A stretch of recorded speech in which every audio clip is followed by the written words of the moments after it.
नमस्कार, सीएनबीसी आवाज़ मोतीलाल ओसवाल स्टूडियो में आप सभी का स्वागत है। भारतीय मार्केट्स के लिए फाइनली एक गिरावट वाला दिन। बहुत बड़ी रैली हुई थी, हमने मूव्स देखे थे लोअर लेवल से शानदार 22,100 से लगातार 23,600, 23,700, 23,800 तक के। फाइनली वहाँ पर आकर थोड़ी प्रॉफिट बुकिंग और ख़ास तौर से बैंक निफ्टी में आज अच्छी खासी प्रॉफिट बुकिंग आपको देखने को मिली। मिड कैप में हालांकि लोअर लेवल से आज थोड़ी रिकवरी आई। चलिए शो की शुरुआत करते हैं इस वक्त के हेडलाइंस के साथ। 7 दिनों की तेजी के बाद बाजार में मुनाफा वसूली का दबाव। निफ्टी 23,600 के नीचे, बैंक निफ्टी भी 52,000 के नीचे फिसला। मिड कैप और स्मॉल कैप में लगातार दूसरे दिन दबाव। ऑटो और मेटल को छोड़ बाकी सभी सेक्टर्स में गिरावट। डिफेंस शेयरों में तेजी जारी। जीई से इंजन सप्लाई शुरू होने से एचएएल में करीब 4% की तेजी। मॉर्गन स्टैनली ने भी शेयर पर दिया सकारात्मक नजरिया। ग्लोबल इमर्जिंग मार्केट्स लिस्ट में डाला। इधर रक्षा मंत्रालय ने करीब 4,362 करोड़ रुपए का ऑर्डर मिलने से भारत डायनामिक्स में करीब 3% का उछाल। एनसीएलटी से एनर्जी कारोबार के डीमर्जर को मंजूरी मिलने से सीमेंस इंडिया 7% ऊपर। सीमेंस के शेयर होल्डर्स को एक के बदले मिलेगा सीमेंस एनर्जी का एक शेयर। उधर दूसरे कैपिटल गुड शेयरों में भी खरीदारी। कमिंस इंडिया और एबीबी भी 3% तक ऊपर। जोमैटो स्विगी को लेकर 2 दिन में 2 नेगेटिव रिपोर्ट्स। मैक्वेरी के बाद बैंक ऑफ अमेरिका ने भी दिया सतर्क नजरिया। कहा फूड डिलीवरी सेगमेंट की सुस्त ग्रोथ से बड़ी चिंताएं। दोनों आज शेयर लगभग 3% नीचे। This year would be significantly be lesser than the last year, and I think the last year revenue etc. would definitely be peak for some time to come. Zerodha के को फाउंडर नितिन कामत का मेगा एक्सक्लूसिव सीएनबीसी आवाज़ से बातचीत में बोले options regulations में बदलाव से 30 से 35% तक कम हुए रेवेन्यू। कहा ब्रोकिंग के कारोबार से कमाई पीक आउट हुई। इंडस्ट्री को करना होगा डिवर्सिफिकेशन।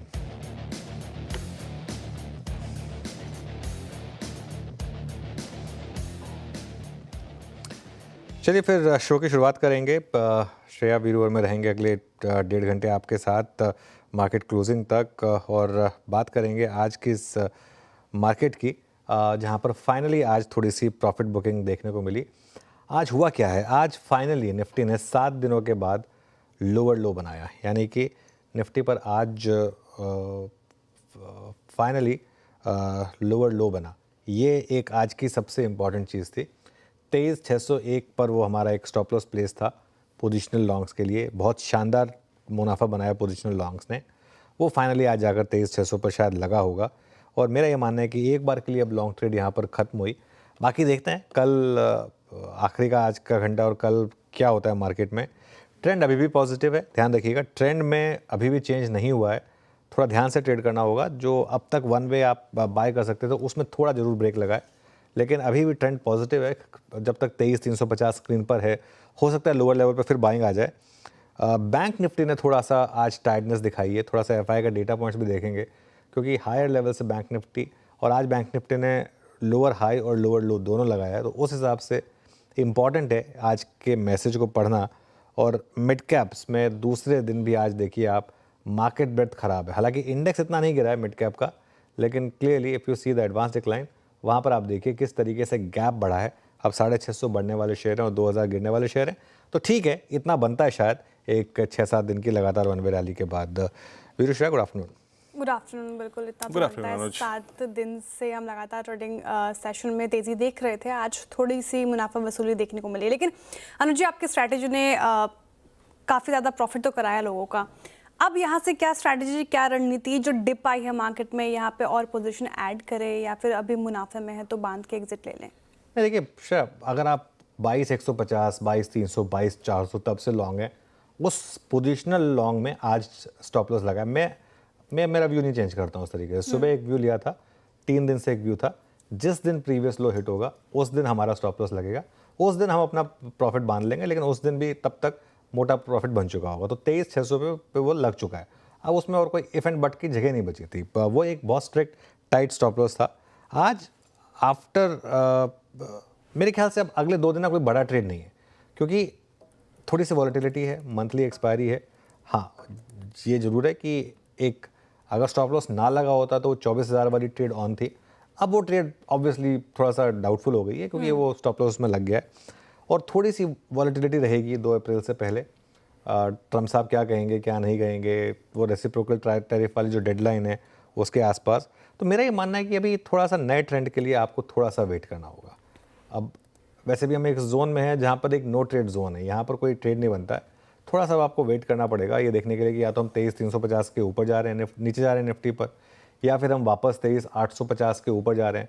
लेकिन एक चीज़ क्लियर हो गई, 23,800 पे बड़ी रेजिस्टेंस है और ज़रूरी नहीं है कि आप हर मूव पकड़ें। 23,800 पर एक बड़ी रेजिस्टेंस है। आज सुबह भी मैं वीरू को ये एक्सप्लेन कर रहा था कि जो ट्रम्प फैक्टर की वजह से डिक्लाइन आई थी वो 23,800 से आई थी।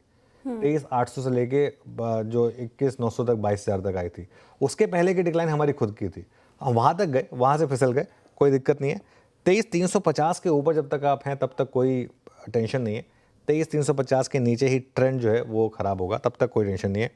बैंक निफ्टी की जहाँ तक बात है, 3,500 पॉइंट की रैली हुई है बैंक निफ्टी में। मैं मतलब लो टू हाई गिन भी नहीं रहा हूँ, एक जनरल भी आप देखें 3,500 पॉइंट की रैली के बाद थोड़ा करेक्शन तो बनता है बैंक निफ्टी में।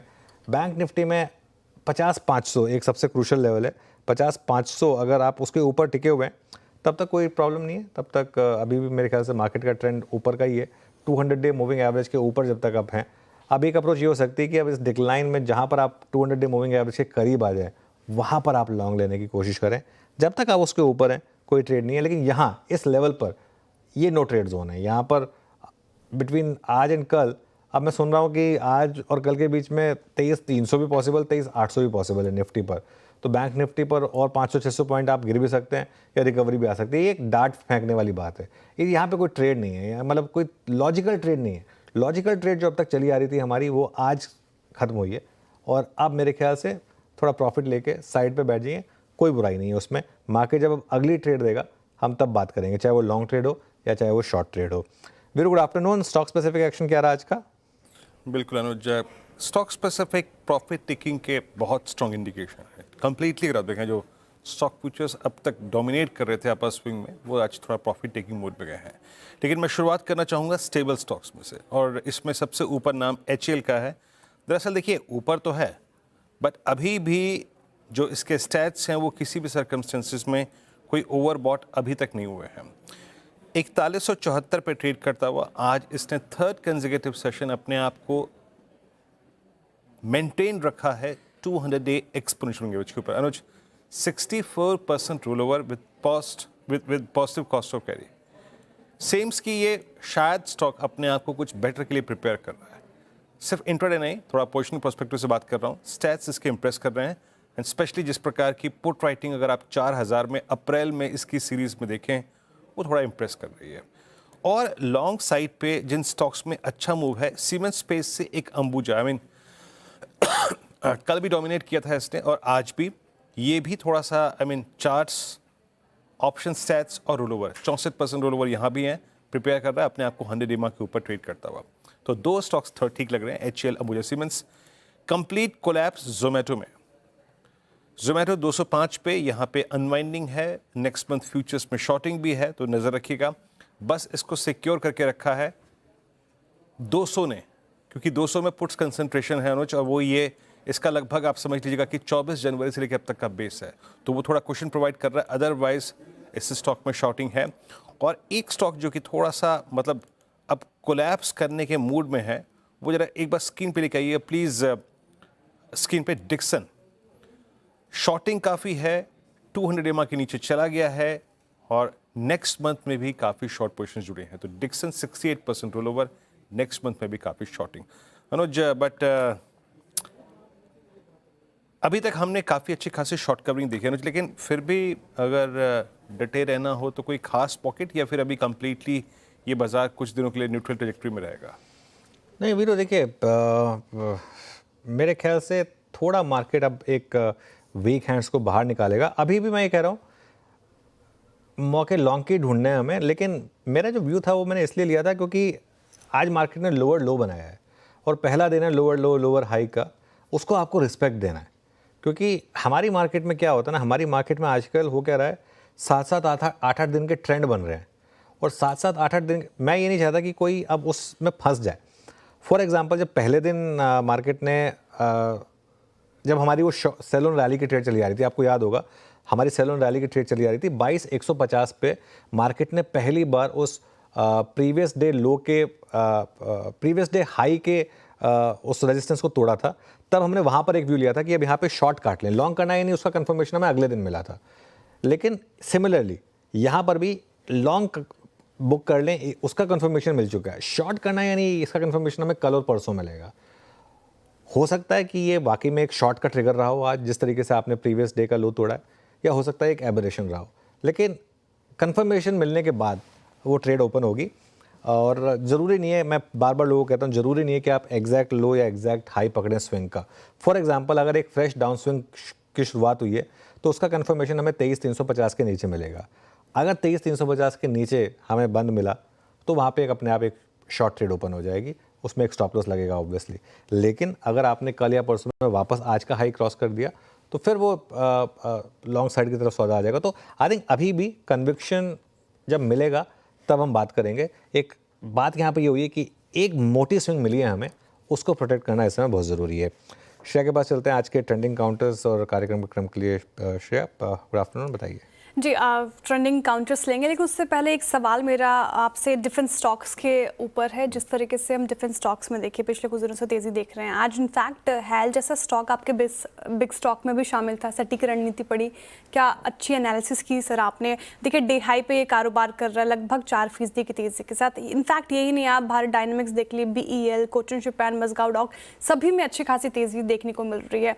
तो क्या डिफेंस अब लीड करने वाला है? क्या करना क्या चाहिए इस पूरे स्पेस में? ये बहुत अच्छा सवाल है आपका। देखिए हैल एक्चुअली मैं सुबह सरप्राइज था कि सुबह वो फ्लैट था, फिर उसको ट्रिगर मिल गया। वो यार वो कहीं से भी आधा ट्रिगर, वो उसको मेरे ख्याल से जिस तरीके से ब्रोकरेजेस पॉजिटिव हो रहे हैं, मुझे हैरानी नहीं थी कि हैल, इसलिए मैंने हैल को आज बिग स्टॉक्स में शामिल भी किया। तो एक तरीके से अच्छा है कि लोगों को इंटरडे में पार्टिसिपेट करने का ही मौका मिला। मतलब प्री ओपन में नहीं सारे टारगेट हिट हो गए, जो कई बार हो जाता है, तो इसके लिए कोई मतलब नहीं है उसका। तो उस हिसाब से अच्छा है। देखिए ये बहुत इंपॉर्टेंट सवाल है कि क्या डिफेंस यहाँ से भी लीड करेगा। इस पूरे महीने सबसे ज़्यादा गेन किया है निफ्टी डिफेंस ने। आई थिंक वो इंडेक्स 20% से ज़्यादा ऊपर है। आई थिंक हैल का स्टॉक एक महीने में 27% ऊपर, 27% का मूव एक महीने में। FNO स्टॉक, मतलब एक बार इसका एक महीने का चार्ट भी रख दीजिए ज़रा, उससे वो क्लियर होगा। यहाँ पर खैर आपको एक महीने का मूव दिख रहा है 27% का, लेकिन चार्ट में और समझ लेते हैं इसको। ये जब बुल मार्केट थी उसका लीडर था डिफेंस। तो अगर तो वापस वही वाली बुल मार्केट, इमीडिएट जो नियर टर्म वाली बुल मार्केट है, वही वापस आ रही है, तो ये स्टॉक्स वापस अपने हाई पे जाएंगे।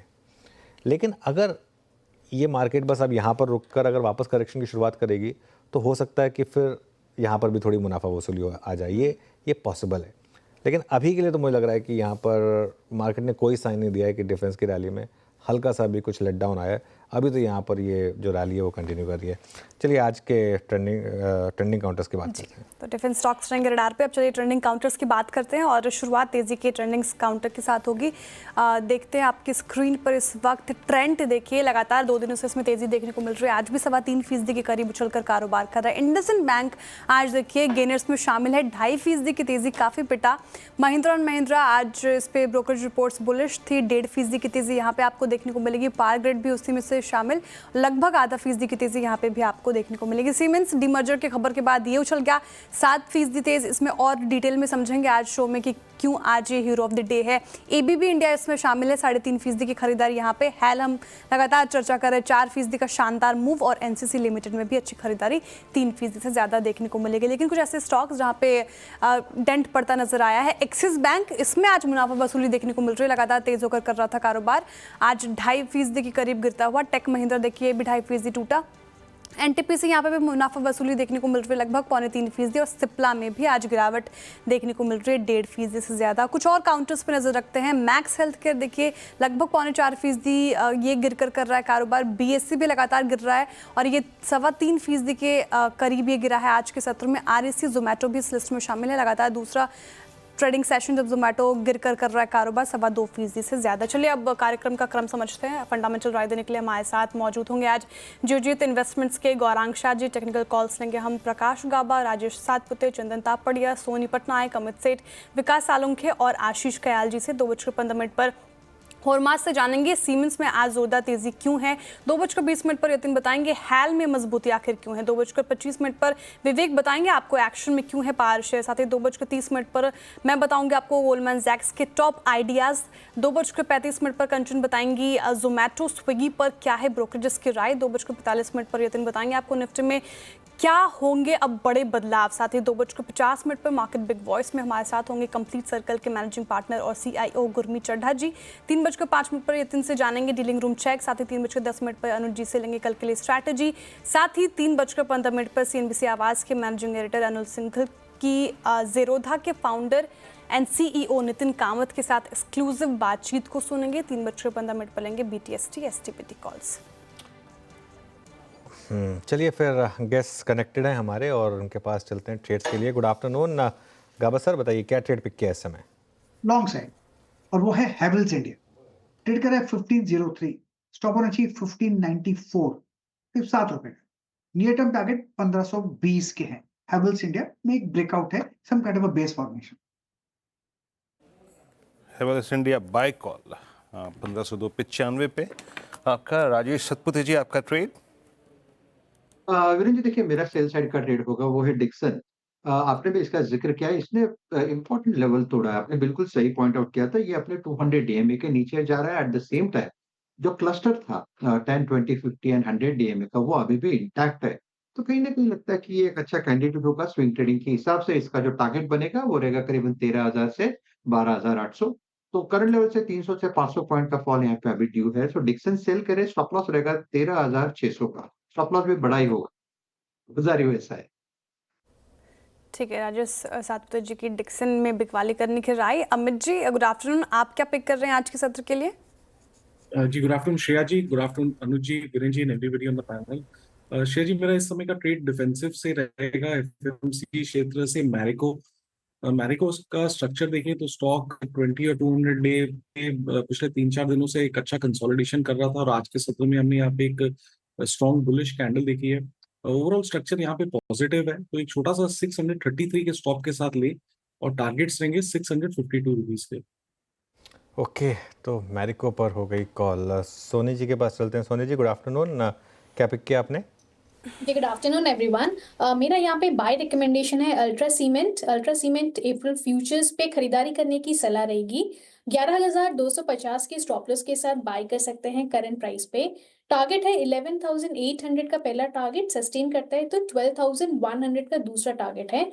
68% रोल ओवर्स हो रहे हैं लॉन्ग्स के साइड में और स्टॉक अपनी 200 डे एक्सपोनेंशियल मूविंग एवरेज के ऊपर काफी स्ट्रांगली सस्टेन कर रहा है। मुझे लगता है बेस यहाँ पे काफी अच्छा बन रहा है 11,200 के करीब और stock towards 12,000 plus levels approach कर सकता है अप्रैल सीरीज में।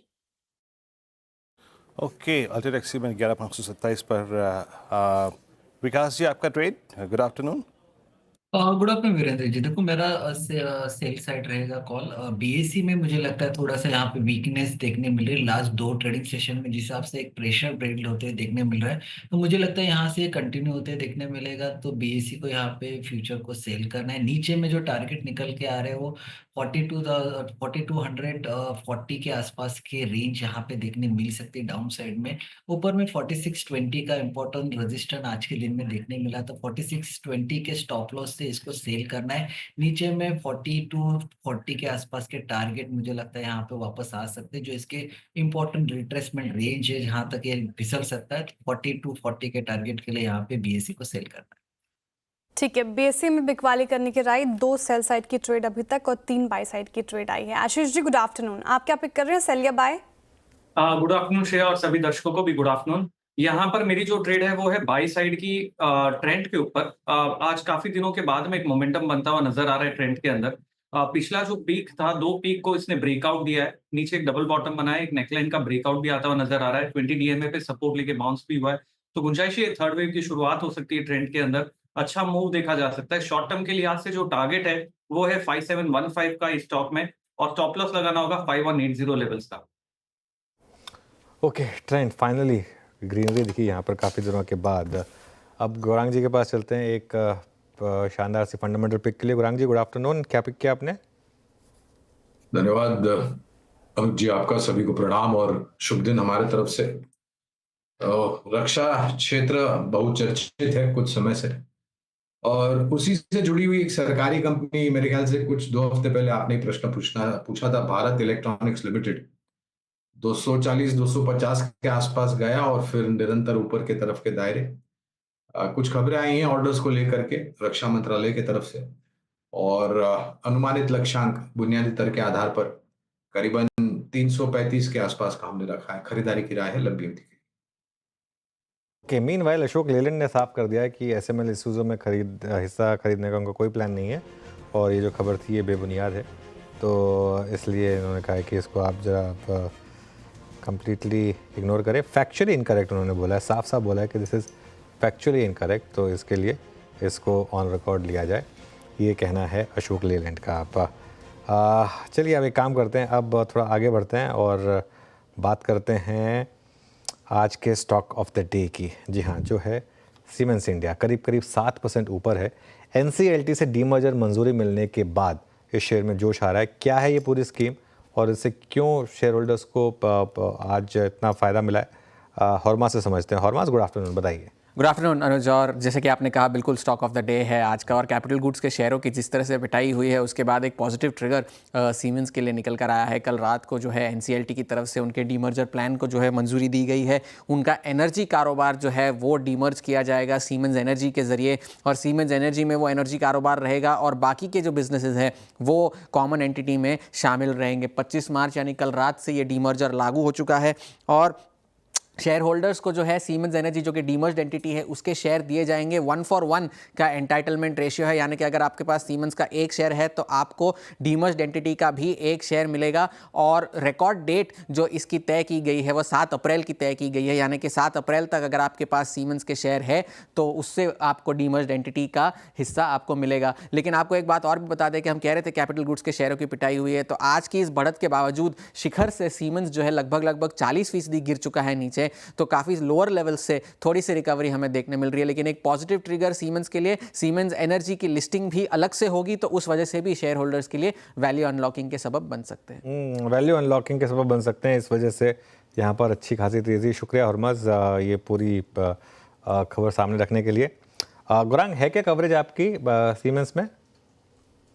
कवरेज बिल्कुल है अनुज भाई, और लक्ष्यांक अब तो डीमर्ज की खबर आ गई है, मेरे ख्याल से वैल्यू अनलॉकिंग, और जैसे अभी हॉर्मोस भी बता रहे थे, हमारा भी यही मानना है। कुल मिलाकर के जो हमने लक्ष्यांक निर्धारित किए हैं सीमेंस पर, ये अलग होने की बात करने से पहले, वो 7,600 के पार के हैं। रिस्क रिवॉर्ड पहले तो बहुत ही फेवरेबल है, और कैपिटल गुड्स इंजीनियरिंग क्षेत्र मेरे ख्याल से नतीजों के आधार पर एक उभरता हुआ क्षेत्र निकल करके आएगा, ऐसा हमारा मानना है। सीमेंस पसंद आ रहा है, और देखिए डे हाई पे कारोबार करता हुआ स्टॉक फिलहाल अच्छी खासी तेज़ी 6% से ज़्यादा तेज़ होकर कारोबार कर रहा है। ऑटो पैक में आज खरीदारी, हम महिंद्रा एंड महिंद्रा की बात कर रहे थे, बजाज ऑटो भी डे हाई के आसपास कर रहा है कारोबार। महिंद्रा एंड महिंद्रा पे रणनीति जानना चाहूँगी मैं राजेश सातपुते जी आपसे। जिस तरीके से इस पर्टिकुलर काउंटर में एक डेंट पड़ा, फिर वहाँ से एक रैली देखने को मिली, ये कैसे चार्ट पे प्लेस्ड है, जिनके पास इनको होल्ड ही करने की भी फिलहाल सलाह रहेगी? क्योंकि अगर आप ब्रोकरेज रिपोर्ट्स की माने तो उनको 40% का अपसाइड पोटेंशियल नजर आ रहा है। क्या आप उनकी बातों से सहमत हैं? बिल्कुल। देखिए, मुझे लगता है कि महिंद्रा एंड महिंद्रा का चार्ट एक कंसोलिडेशन में है। अगर आप लेवल देखें तो 2,700 का यहाँ पे सपोर्ट है, और 3,000 के आसपास रहा, तो 2,900 के आसपास यहाँ पे डिस्ट्रीब्यूशन है। तो इस 200 पॉइंट में मुझे लगता है फिलहाल ये कंसोलिडेशन हो रहा है, तो यहाँ पे होल्ड की ही सलाह होगी। मुझे लगता है कि जैसे कि एक्सपायरी खत्म हो जाएगी, उसके बाद आप देखोगे कि महिंद्रा एंड महिंद्रा का जो ट्रैक्शन है वो फिर से आएगा। But what it needs is a breakout. लेकिन ओवरऑल जैसे आपने पूछा था कि क्या होल्ड करना चाहिए, तो यस, मेरा जवाब है यस। अगर आप रोल ओवर भी करना है, अगर आपकी पोजीशन, तो 2,700 के स्टॉप लॉस के साथ पोजीशन में बने रहे। जैसे मैंने कहा 2,900 के आसपास का एक पहला रेजिस्टेंस है, वो निकले, फिर नए टारगेट अनफोल्ड होंगे। तो यस, काउंटर अच्छा है। चलिए अभी काम करते हैं, एमएनएम की बात होगी 2770 पे, आज डेफिनेटली स्ट्रॉन्ग मोमेंटम देता हुआ। लेकिन अब बात करते हैं एचएएल की। एक लंबे समय से, मतलब आप समझ लीजिए कि यूएस और भारत के बीच में एक बड़ा मुद्दा जो फंसा हुआ था वो था इंजन सप्लाईज को लेकर, क्योंकि एचएएल को जो इंजन सप्लाईज थी वो हॉल्ट हो गई थी, लेकिन उसका एक बार फिर से रिज्यूम होना कितना महत्वपूर्ण है, क्या हुआ ये डेवलपमेंट, यतिन से समझते हैं। यतिन, वाकई मतलब तेजस के लिए ये इंजन सप्लाई काफ़ी ड्राई हो गई थी, अब क्या बड़ी घटना घटी है इस वक्त? बिल्कुल। और वीरू देखिए, जो प्रेस रिलीज जी एरोस्पेस ने पब्लिक डोमेन में रखी है और ANI के हवाले से जो खबर आ रही है उसमें ये है कि जो 1-2 साल का डिले हो गया था F404 इंजन्स का, वो फाइनली सप्लाई शुरू हो गई है। पहला इंजन हिंदुस्तान एरोनॉटिक्स को GE ने डिलीवर कर दिया है। ऑब्वियसली जो अभी का करार हुआ है वो 99 इंजन्स के लिए हुआ है और ये F404 इंजन्स के लिए है जिसकी सप्लाई फिर से बहाल कर दी गई है। ऑब्वियसली ये 1-1.5 साल की मुशक्क़त और गवर्नमेंट टू गवर्नमेंट जो नेगोशिएशंस थे उसका हिस्सा था और कहीं ना कहीं ये बॉटलनेक्स था प्रोडक्शन का, जिसको हल करके अब GE ने डिलीवरी शुरू कर दी है। ऑब्वियसली अगर हम बात करें F414 इंजन की, तो यहाँ टेक्नोलॉजी ट्रांसफ़र को लेके अभी भी असमंजस बना हुआ है। लेकिन F404 इंजन की बात करें, ये अहम क्यों है? क्योंकि अगर हम MK1A जो तेजस एयरक्राफ्ट का ट्रेनर वर्जन है और जो बेसिक वर्जन है, इसके लिए ये इंजन सप्लाई शुरू होगी। और अगर हम बात करें तो LCA MK1A का टोटल ऑर्डर बुक का कंट्रीब्यूशन लगभग 49% है। इसका मतलब ये है कि FY24 के अंत की जो ऑर्डर बुक थी उसका 50% हिस्सा ये पर्टिकुलर वेरिएंट था जहां F404 इंजन लगेंगे। जी ने इसके पहले 65 इंजन ऑलरेडी हिंदुस्तान एरोनॉटिक्स को सप्लाई कर दिए जहां तेजस एयरक्राफ्ट में ट्रेनिंग ली जा रही है और 99 नई इंजन सप्लाई का मतलब ये होगा कि आगे जाके ये भारतीय वायुसेना का एक बहुत बड़ा हिस्सा बनेगा। ऑब्वियसली अगर हम सप्लाई चेन की बात करें तो 1.5 साल के डिले के बाद देरी से सही लेकिन कहीं ना कहीं दुरुस्ती से ये सप्लाई फिर से शुरू हो गई है। और FY24 की जो ऑर्डर बुक है हिंदुस्तान एरोनॉटिक्स की, वो FY24 के रेवेन्यू से लगभग 3 गुना से ज़्यादा बड़ी है। आज मॉर्गन स्टैनली का भी हिंदुस्तान एरोनॉटिक्स पे एक रिपोर्ट आया जहां उन्होंने फोकस लिस्ट में स्टॉक को ऐड किया है और इनको लगता है कि आगे जाके हिंदुस्तान एरोनॉटिक्स को, चाहे वो प्रचंड हेलीकॉप्टर हो, MK2 वर्जन हो तेजस एयरक्राफ्ट का या MK1 हो, कुल मिला के 5 लाख करोड़ रुपए के ऑर्डर्स मिलने की संभावना है, जिसके कारण ये स्टॉक उनको पसंद आ रहा है। ओके, शुक्रिया हितिन। तो ये क्लियरली आज का stock of the morning, stock of the day rather 4% ऊपर इस समय आपको ट्रेड करता हुआ दिखाई देगा हिंदुस्तान एरोनॉटिक्स का शेयर। अमित सेठ जी, कहाँ तक की जगह खुली है यहाँ पर? इस महीने ऑलरेडी 27% ऊपर है स्टॉक। जी अनुजी, काफी पॉजिटिव स्ट्रक्चर है। इंपॉर्टेंट बात यह है कि 3950 का एक रेजिस्टेंस था, स्टॉक ने वो क्रॉस किया, 200 MA रिगेन किया। कल के सत्र में थोड़ा सा यहाँ पे एक कूलिंग ऑफ देखा था, लेकिन आज हम वापस देख रहे हैं कि 200 MA से बाउंस कर रहा है। ओवरऑल स्ट्रक्चर पॉजिटिव है। 4050 का स्टॉप लॉस यहाँ लगाना चाहिए और यहाँ पे 4350 से 4400 तक के पोजिशनल टारगेट्स पॉसिबल है। HCL करीब 4152 पैकेट ट्रेड करता हुआ 3.5% ऊपर। तो अभी आपने एग्जैक्टली इसके ट्रिगर्स को समझा। अच्छा, आप थोड़ा सा प्रेशर पॉइंट्स को देखें तो जिन जिन स्टॉक्स में आज प्रेशर है उसमें एक बार लेके आइएगा आप इंडियन होटल्स पे। ये भी रिवर्स हो गया और मैं एक लेवल को नोट करके बैठा था, वो था करीब 833 जो कि इसने ब्रीच कर दिया, वहाँ से करीब 20 रुपये का डिस्टेंस मेंटेन कर रहा है। ये आपकी राय देना चाहूँगा अमित जी यहाँ पर, मतलब 813 डे लो पर मोमेंटम शुरू हुआ था 17 मार्च को 748 से। ये कूलिंग ऑफ कहाँ पे तक लेके आएगी इसको? और मतलब 800 780 रिविजिट होने के चांसेस लग रहे हैं आपको क्या? वीरेंद्र जी बिल्कुल सही कहा कि स्टॉक में हमने एक फैंटास्टिक रैली देखी थी, लगभग 750 के लेवल से ऊपर 840 तक गया। 2 दिन से हम कूलिंग ऑफ देख रहे हैं। थोड़ा सा स्टॉक एक्सटेंडेड हो गया था, अपने 10 डे एक्सपोनेंशियल मूविंग एवरेज से काफी फार रन कर गया था। तो इन परिस्थितियों में स्टॉक टेंड्स टू कंसोलिडेट या pull back towards moving average. मुझे लगता है कि अगर ये स्टॉक 790 795 के जोन्स में आ जाएगा तो वहां पे एक अच्छा फिर से बाय बनेगा। तो थोड़ा सा जिनके पास है उनको एग्जिट कर जाना चाहिए और फ्रेश पोजीशन लगभग 790 795 के लेवल्स पे बनानी चाहिए। ओके, चलिए अब आगे बढ़ते हैं।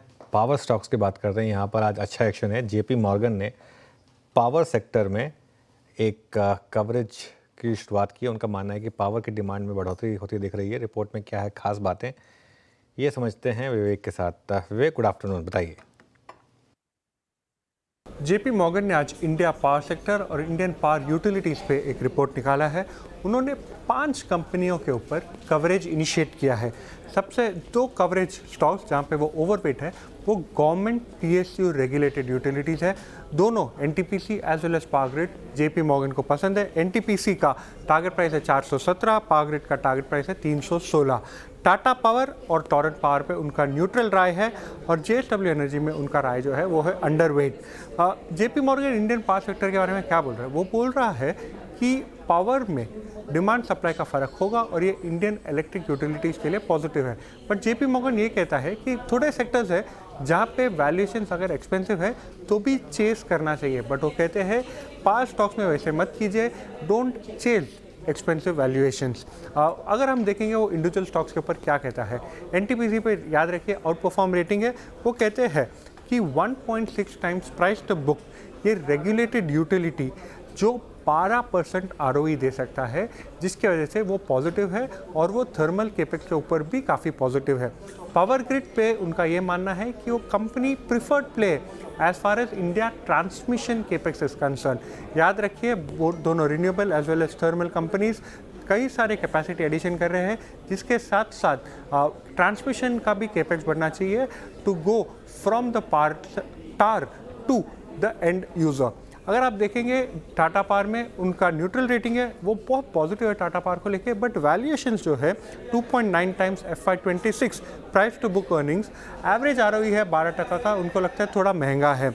JSW एनर्जी का ये मानना है उनका FY27 EV टू EBITDA अगर आप देखोगे तो 14 टाइम्स है, जिसकी वजह से उनको लगता है फर्दर अपसाइड लिमिट होता है। And lastly Torrent power, once again valuation का ही बात करते हैं, 13 times FY27 EV to EBITDA उनको लगता है थोड़ा महंगा है, जिसकी वजह से अपसाइड लिमिटेड है। ओके चलिए, तो ये एक JP मॉर्गन रिपोर्ट की बात हो ही रही है, तो एक और रिपोर्ट आई थी आज सुबह काफ़ी इंटरेस्टिंग, गोल्डमैन सैक्स की रिपोर्ट है, जिसमें उन्होंने अपने टॉप 10 ट्रेडिंग आइडियाज़ दिए थे। इनमें से 9 इंडिया में लिस्टेड हैं। एक हमने इसलिए नहीं लिया क्योंकि वो US लिस्टेड था, मेक माई ट्रिप, लेकिन जो इंडिया में लिस्टेड हैं वो स्टॉक्स कौन से हैं, क्यों उन्हें पसंद आ रहे हैं और क्या टारगेट्स हैं, श्रेया के पास चलते हैं वॉल पर। श्रेया बताइए। जी बिल्कुल, गोल्डमैन सैक्स ने 9 स्टॉक्स चुने भारत से जहां पे उनको अच्छा खासा अपसाइड पोटेंशियल नज़र आ रहा है। वो एक एक करके स्टॉक्स आपके सामने रखती हूँ जो आपके रडार पर होने चाहिए। फिनेंशियल से उनको पसंद आ रहा है HDFC बैंक और AU small finance bank. HDFC bank को देखिए 2090 रुपये प्रति शेयर का टारगेट प्राइस रख दिया है। AU स्मॉल फाइनेंस बैंक को 796 रुपये प्रति शेयर का टारगेट प्राइस रखा है, यानी कि HDFC बैंक में उनको 15% का अपसाइड पोटेंशियल नजर आ रहा है। AU स्मॉल फाइनेंस बैंक में करीब 40% से ज़्यादा का अपसाइड पोटेंशियल नजर आ रहा है। क्या अच्छा लग रहा है उनको इन दोनों ही कंपनियों में? तो उनका मानना है जिस तरीके से RBI लिक्विडिटी के नियमों में बदलाव कर रही है, उससे सबसे ज़्यादा फ़ायदा HDFC बैंक को होता हुआ दिखेगा। इनफैक्ट पूरे बैंकिंग फाइनेंशियल्स को ये फ़ायदा पहुंचाएगा। लेकिन आप बात करें फिनेंशियल ईयर 2025-27 में, तो उनका मानना है कि इस बीच सालाना आधार पर 15% अर्निंग ग्रोथ संभव है HDFC बैंक में। AU स्मॉल फाइनेंस बैंक क्यों रडार पर है उनका मानना है कि वैल्यूएशन काफ़ी ज़्यादा अट्रैक्टिव है इस पर्टिकुलर काउंटर में, और यहाँ पे अगर आप देखें तो फिनेंशियल ईयर 2025 और 27 के बीच 31% का अर्निंग ग्रोथ यहाँ पर भी संभव है। अब आते हैं दूसरे स्पेस पर, उनको यहाँ से टाइटन और गोदरेज कंज्यूमर पसंद आ रहे हैं। कंज्यूमर स्पेस से टाइटन में उन्होंने टारगेट प्राइस रख दिया 3,900 रुपये प्रति शेयर का टारगेट प्राइस, और गोदरेज कंज्यूमर में उन्होंने 1,370 रुपये का टारगेट प्राइस रख दिया है। तो टाइटन में करीब 27% का अपसाइड पोटेंशियल उनको नजर आ रहा है। क्यों टाइटन पसंद आ रहा है उनको? तो उनका मानना है कि एबिट अगर आप देखें तो फिनेंशियल ईयर 2026 में ये काउंटर काफ़ी अच्छा परफॉर्म कर सकता है, और एबिट 20% तक संभव है यहाँ पे 2023 और 25 के मुकाबले। गोदरेज कंज्यूमर में उनको लगता है कि जिस तरीके से साबुन की कीमतें बढ़ रही हैं, लोग प्रोडक्ट्स यूज़ कर रहे हैं, तो ये एक पर्टिकुलर काउंटर फोकस में आएगा और यहाँ पे कंपनी की मार्जिन में भी सुधार देखा जा सकता है, इसलिए इसको आप रखें रडार पर। इसके अलावा आप देखिए इंडस्ट्रीज से अडानी पोर्ट्स और इंडिगो उनको अच्छा लग रहा है। हम बात भी कर रहे थे इंडिगो के ऊपर, और उन्होंने 5,050 का टारगेट प्राइस रख दिया। क्या शानदार रैली इस पर्टिकुलर काउंटर में हमने देखी। एक महीने में लगभग 13% के करीब इसने पॉजिटिव रिटर्न दिया है अपने इन्वेस्टर्स को। क्या अच्छा लग रहा है? तो जिस तरीके से इंडिगो अपने मार्केट को एक्सपैंड कर रही है, इसके अलावा आप देखें जिस तरीके से इसका एक्सटर्नल कारोबार चल रहा है, एयरलाइंस बिछा रही है, तो इंडिगो इसलिए फोकस में है। वहीं अडानी पोर्ट्स की बात करें तो 1400 रुपये प्रति शेयर का टारगेट प्राइस क्या अच्छा लग रहा है, तो उनको मानना है कि पोर्ट वॉल्यूम ग्रोथ जो है वो आगे चलकर सुधरेगी, इसलिए फोकस में रहेगा। और आउटलुक मजबूत लग रहा है फिनेंशियल 2026 में। वैल्यूएशन भी काफ़ी सस्ती लग रही है इस पर्टिकुलर काउंटर के अडानी पोर्ट्स की, इसलिए इसको भी आपको रखना है रडार पर।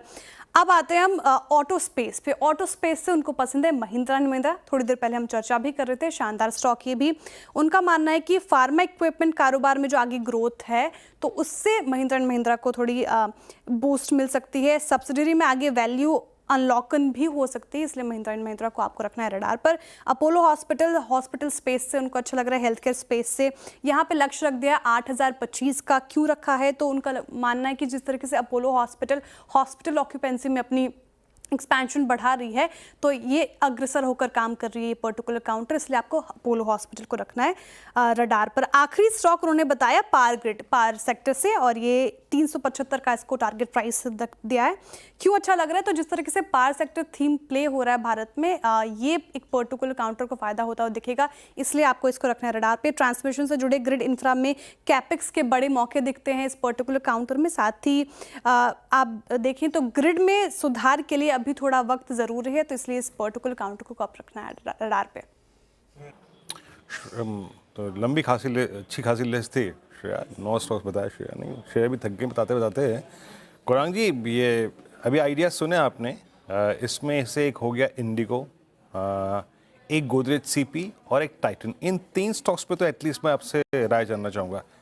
इस बार की बहुत सारी रिपोर्ट्स आई थिंक जो कुछ ट्रेवल एजेंसीज होती हैं उनकी मैं भी पढ़ रहा था कि ये समर सीज़न, हॉलीडे सीज़न बहुत स्ट्रॉन्ग होने जा रहा है। 2 प्रोस्पेक्टिव से लोगों का आवागमन और होटल टैरिफ्स दोनों काफ़ी सब्सटेंशियली बढ़ेंगे इस बार, स्पेशली प्रीमियम कैटेगरी में 6 to 10%। ये टाइटन, गोदरेज सीपी और इंडिगो, इन तीनों में से बेस्ट चॉइस क्या रहेगी?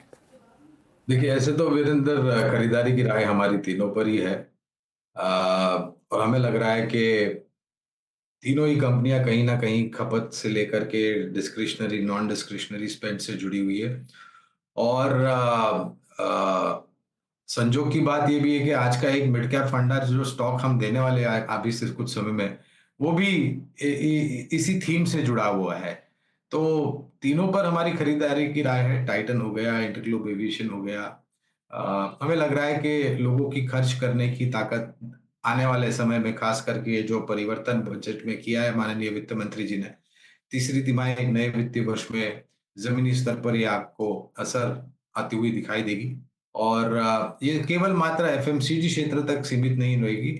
हमारा मानना है कि ये consumer durable, white good appliances, including James and jewellery, entry level 2 पहिया वाहन होते हैं, मोटरसाइकिल्स, वो एंट्री लेवल पैसेंजर व्हीकल्स होते हैं, वहां पर भी आपको खपत ऊपर जाती हुई नजर आएगी। बिल्कुल, तो ये तीनों स्टॉक्स आपके रडार पे होने चाहिए। अच्छी खासी तेजी एक्सपेक्टेड है इन तीनों पर्टिकुलर काउंटर्स में। लेकिन थोड़ी देर पहले हम विवेक को सुन रहे थे पावर सेक्टर के ऊपर, जिस तरीके से तेजी देखने को मिल रही है। निफ्टी एनर्जी भी देखिए अभी इन ग्रीन ही कारोबार कर रहा है, 0.25% की तेजी के साथ। पावर ग्रिड भी गोल्डमैन को पसंद है। गौरांग जी, आप ही बताइए, पावर सेक्टर ये कैसा लग रहा है आपको, ये स्पेस? कौन से स्टॉक्स अभी आपको रडार पे लगते हैं जो जहाँ पे बेट लगनी चाहिए? तो श्रेया, देखिए, हमारा आकलन ये कहता है कि 2 अहम क्षेत्र होंगे, सिर्फ इस चौथी तिमाही के नतीजों के आधार पर नहीं, लेकिन आने वाले कुछ लंबे समय तक। और पहला क्षेत्र है वित्तीय क्षेत्र, बैंकिंग एंड फाइनेंस, सरकारी बैंक, प्राइवेट सेक्टर बैंक्स और मजबूत एनबीएफसी। और दूसरा होगा ऊर्जा। अब ऊर्जा में केवल मात्र आपको ध्यान ऊर्जा उत्पादन करने वाली कंपनियों पर नहीं रखना चाहिए। हमारा मानना है कि ऊर्जा वितरीकरण और ऊर्जा उपकरण बनाने वाली कंपनियों पर भी आपकी नजर होनी चाहिए। तो Tata power, NTPC, JSW energy, Torrent power, CESC, ये सब ऊर्जा उत्पादन करने वाली कंपनियां हैं। ऊर्जा वितरीकरण में पावर ग्रिड है। ऊर्जा उपकरण में एक नाम जो हमारे अभी सामने आया है वो है केईसी इंटरनेशनल। केईसी इंटरनेशनल के 3 या 4 विभिन्न कारोबार हैं, उनमें से एक कारोबार है इलेक्ट्रिकल अप्लायंसेस वगैरह, इलेक्ट्रिकल गुड्स वगैरह। तो ये केईआई इंडस्ट्रीज नहीं, केईसी इंडस्ट्रीज की मैं बात कर रहा हूँ। तो केईसी इंडस्ट्रीज हमें पसंद आता है, और ये पूरा समीकरण है, पूरा ऊर्जा उत्पादन, ऊर्जा वितरीकरण और ऊर्जा उपकरण का। चलिए, तो ये हो गई बात इस सेगमेंट पे। अब थोड़ा सा मार्केट पे आते हैं। लोअर ट्रेजेक्ट्रीज में निफ्टी करीब 23,500 की ट्रेजेक्ट्री को होल्ड करने की कोशिश कर रहा है, बट कुछ एक्स्ट्रा ऑर्डिनरी प्रेशर्स हैं। निफ्टी आईटी और कुछ आईटी स्टॉक्स का बिहेवियर थोड़ा सा आज कल के लिए आपको डाउटफुल और थोड़ा सा निगेटिव बना रहा है।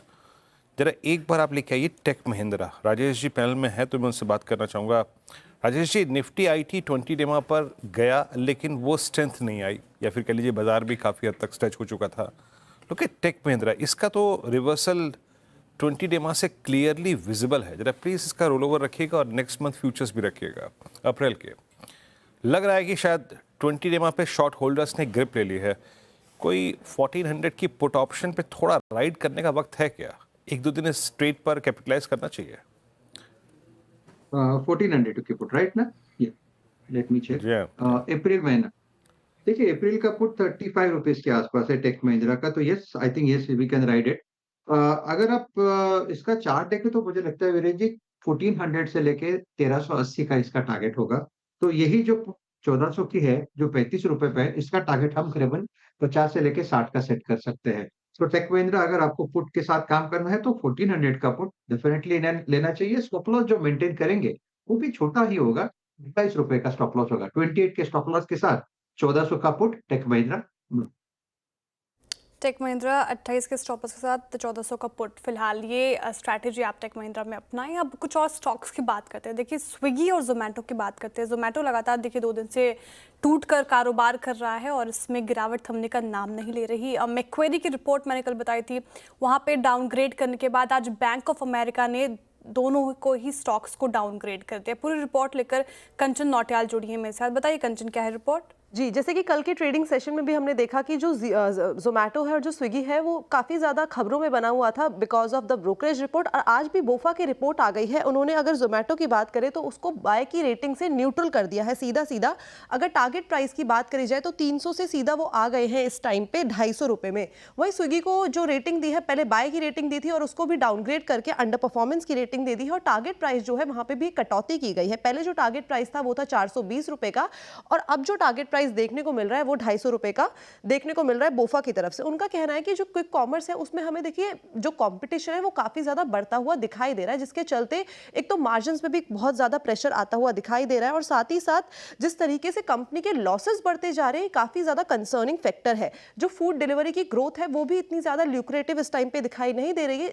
इसको लेके जो आउटलुक है थोड़ा सा कॉन्शियस हो गया है। साथ ही साथ इसके कंपैरिजन में जो बाकी के डाइन आउट्स है वो अच्छा परफॉर्मेंस दिखा रहे हैं। तो जो कॉन्फिडेंस है वो डाइन आउट्स पे ज़्यादा आ रहा है एज कंपेयर टू इस टाइम पे स्विगी और जोमेटो। इसके अलावा जो कैश फ्लो है वहाँ पे भी जो दिक्कतें हैं वो देखने को मिल रही है। और जैसे कि आपने भी मेंशन किया कि मैक्वेरी की रिपोर्ट जैसे आपने सजेस्ट की थी, उनका भी जो इस टाइम पे कॉन्फिडेंस है वो दिव्यानी इंटरनेशनल जैसे काउंटर्स में आ रहा है बिकॉज ऑफ वहाँ पे जो डिस्क्रिशनरी स्पेंडिंग है वो बढ़ती हुई दिखाई दे रही है, जिसका सीधा सीधा फायदा जो है कंपनी को आता हुआ दिखाई दे रहा है।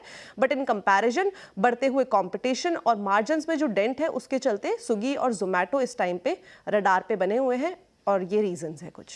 बिल्कुल, कंपटीशन काफ़ी है। कल भी हम बात कर रहे थे कि डाइन इन करना है या मतलब वो डाइन आउट करना है या ऑर्डर इन करना है, और क्लियरली ब्लिंकिट का कंपटीशन जो है वो एक हीट अप कर रहा है। उसका एक क्लियरली इम्पैक्ट स्क्रीन पर विजिबल है। वरांग जी, आपका क्या व्यू होगा जोमेटो और स्विगी पर? अनुज भाई देखिए, छोटी मध्यम अवधि में प्रतिस्पर्धा को लेकर के और नतीजों में थोड़ी बहुत नरमाश को लेकर के शायद थोड़ा बहुत दबाव हो सकता है, इसमें कोई दो राय नहीं है। लेकिन जोमेटो पर आज के तारीख में भी हमारी बुनियादी तर्क के आधार पर खरीदारी की राय है लंबी अवधि के लिए। और क्योंकि स्विगी का दाम आईपीओ के नीचे आया है, तो जब स्विगी का आईपीओ आया था तो आईपीओ नोट द्वारा हमने स्विगी में लंबी अवधि के लिए निवेश की राय दी थी। तो जिनका लंबी अवधि का नजरिया है वो दोनों पर ही ध्यान दे सकते हैं। ठीक है, जिनका लॉन्ग टर्म का नजरिया है वो दोनों ही स्टॉक्स पर ध्यान दे सकते हैं। स्पेस में फिलहाल स्ट्रेंथ नजर आ रही है गौरांग जी को। लेकिन चलिए कुछ और स्टॉक्स की बात करते हैं, इनफैक्ट एक स्पेस की बात करते हैं। एफएमसीजी स्पेस आज देखिए इन ग्रीन ही फिलहाल ट्रेड करता आपको नजर आएगा। हालांकि मामूली बढ़त के साथ ही एफएमसीजी फ्लैट कारोबार कर रहा है एफएमसीजी। लेकिन कुछ ऐसे स्टॉक्स जैसे कि अमित जी ने मैरिको बताए, वहाँ पे उनको स्ट्रेंथ नज़र आ रही है। ब्रिटानिया पिछले कुछ दिनों से लगातार तेज़ होकर कारोबार कर रहा है, डे हाई के आसपास ये भी कारोबार करता आपको नज़र आएगा। आईटीसी देखें आप, ये भी फिलहाल ठीक ठाक प्रदर्शन दिखा रहा है। इस स्पेस में अमित जी, मैरिको तो बताया, कोई और स्टॉक अच्छा लगता है आपको?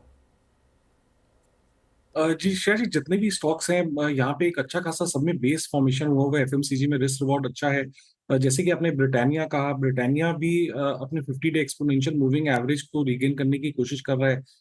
पिछले 3-4 दिनों से हमने यहाँ पे एक अच्छा साइडवेज टाइट कंसोलिडेशन देखा on 10 and 20 day moving average. तो ये भी on the verge of moving up है, अच्छा बेस बना हुआ है। तो यहाँ पे भी थोड़ा सा प्रीएम्प्ट किया जा सकता है। 4800 का स्टॉप लॉस रखेंगे एंड 4950 तक के टारगेट्स रहेंगे। चलिए, तो ये इस समय ब्रिटानिया पर एक व्यू। और क्या स्टॉक इम्पोर्टेंट है? निफ्टी अभी भी 130 पॉइंट नीचे ही है, तो थोड़ा सा दिक्कत तो है मार्केट में। और काफ़ी स्टॉक्स हैं जहाँ पर थोड़ी सी अब दिक्कत बढ़ रही है।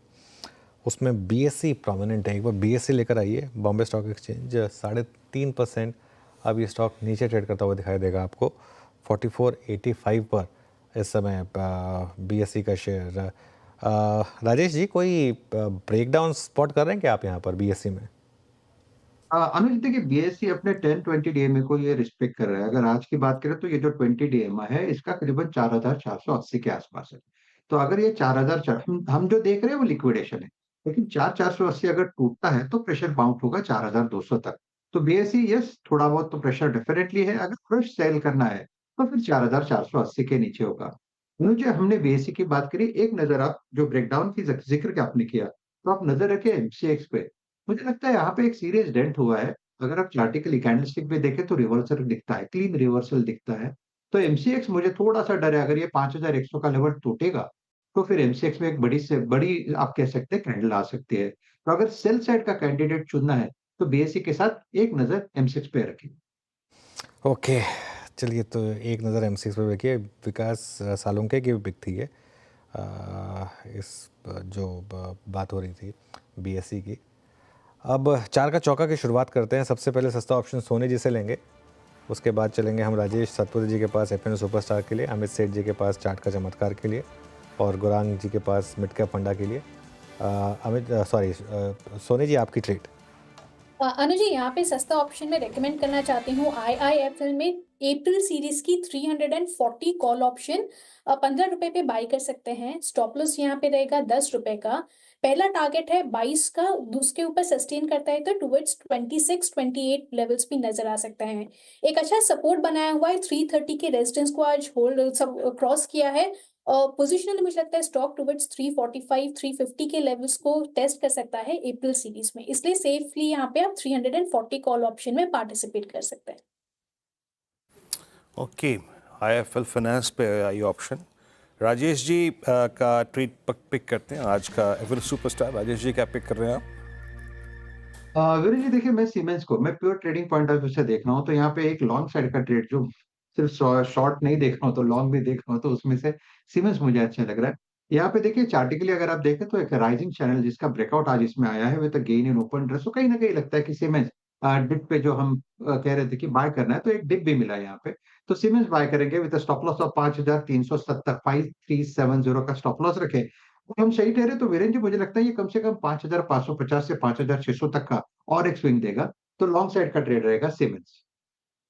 5370 के स्टॉप लॉस के साथ आप लॉन्ग कर सकते हैं सीमेंस को। ये पिक आते हुए राजेश जी की तरफ से एफएनओ सुपरस्टार के लिए। चार्ट का चमत्कार के लिए चलते हैं अमित जी के पास। बताइए अमित जी, आपका चार्ट का चमत्कार। जी शेयर जी, मैं ग्रासिम इंडस्ट्रीज के साथ जाना चाहूंगा। यहाँ पे double bottom pattern weekly charts पे विजिबल है। एक स्ट्रॉन्ग रेजिस्टेंस स्टॉक का था लगभग 2520-2530 के आसपास, वो भी स्टॉक ने रिगेन किया। और इस बार जो हमने पुल बैक देखा, that has been accompanied with volumes, और 200 एमआ भी यहाँ पे रिगेन किया। तो यहाँ पे जिस हिसाब से रेजिस्टेंस टेकआउट हुई है, मुझे लगता है रैली कंटिन्यू करेगी। 2540 2540 रुपए का स्टॉप लॉस रहेगा और टारगेट्स रहेंगे 2675 के। ओके, चलिए अब मिड कैप फंडा के लिए चलते हैं गुरांग जी के पास। गुरांग जी बताइए क्या पिक कर रहे हैं आप? तो जैसे हम वीरेंद्र से भी बात कर रहे थे अनुज भाई, ये जो खपत और लोगों की खर्च करने की ताकत आगे बढ़ेगी, तो हमने जिस कंपनी का चयन किया है वो है वंडरला हॉलीडेज।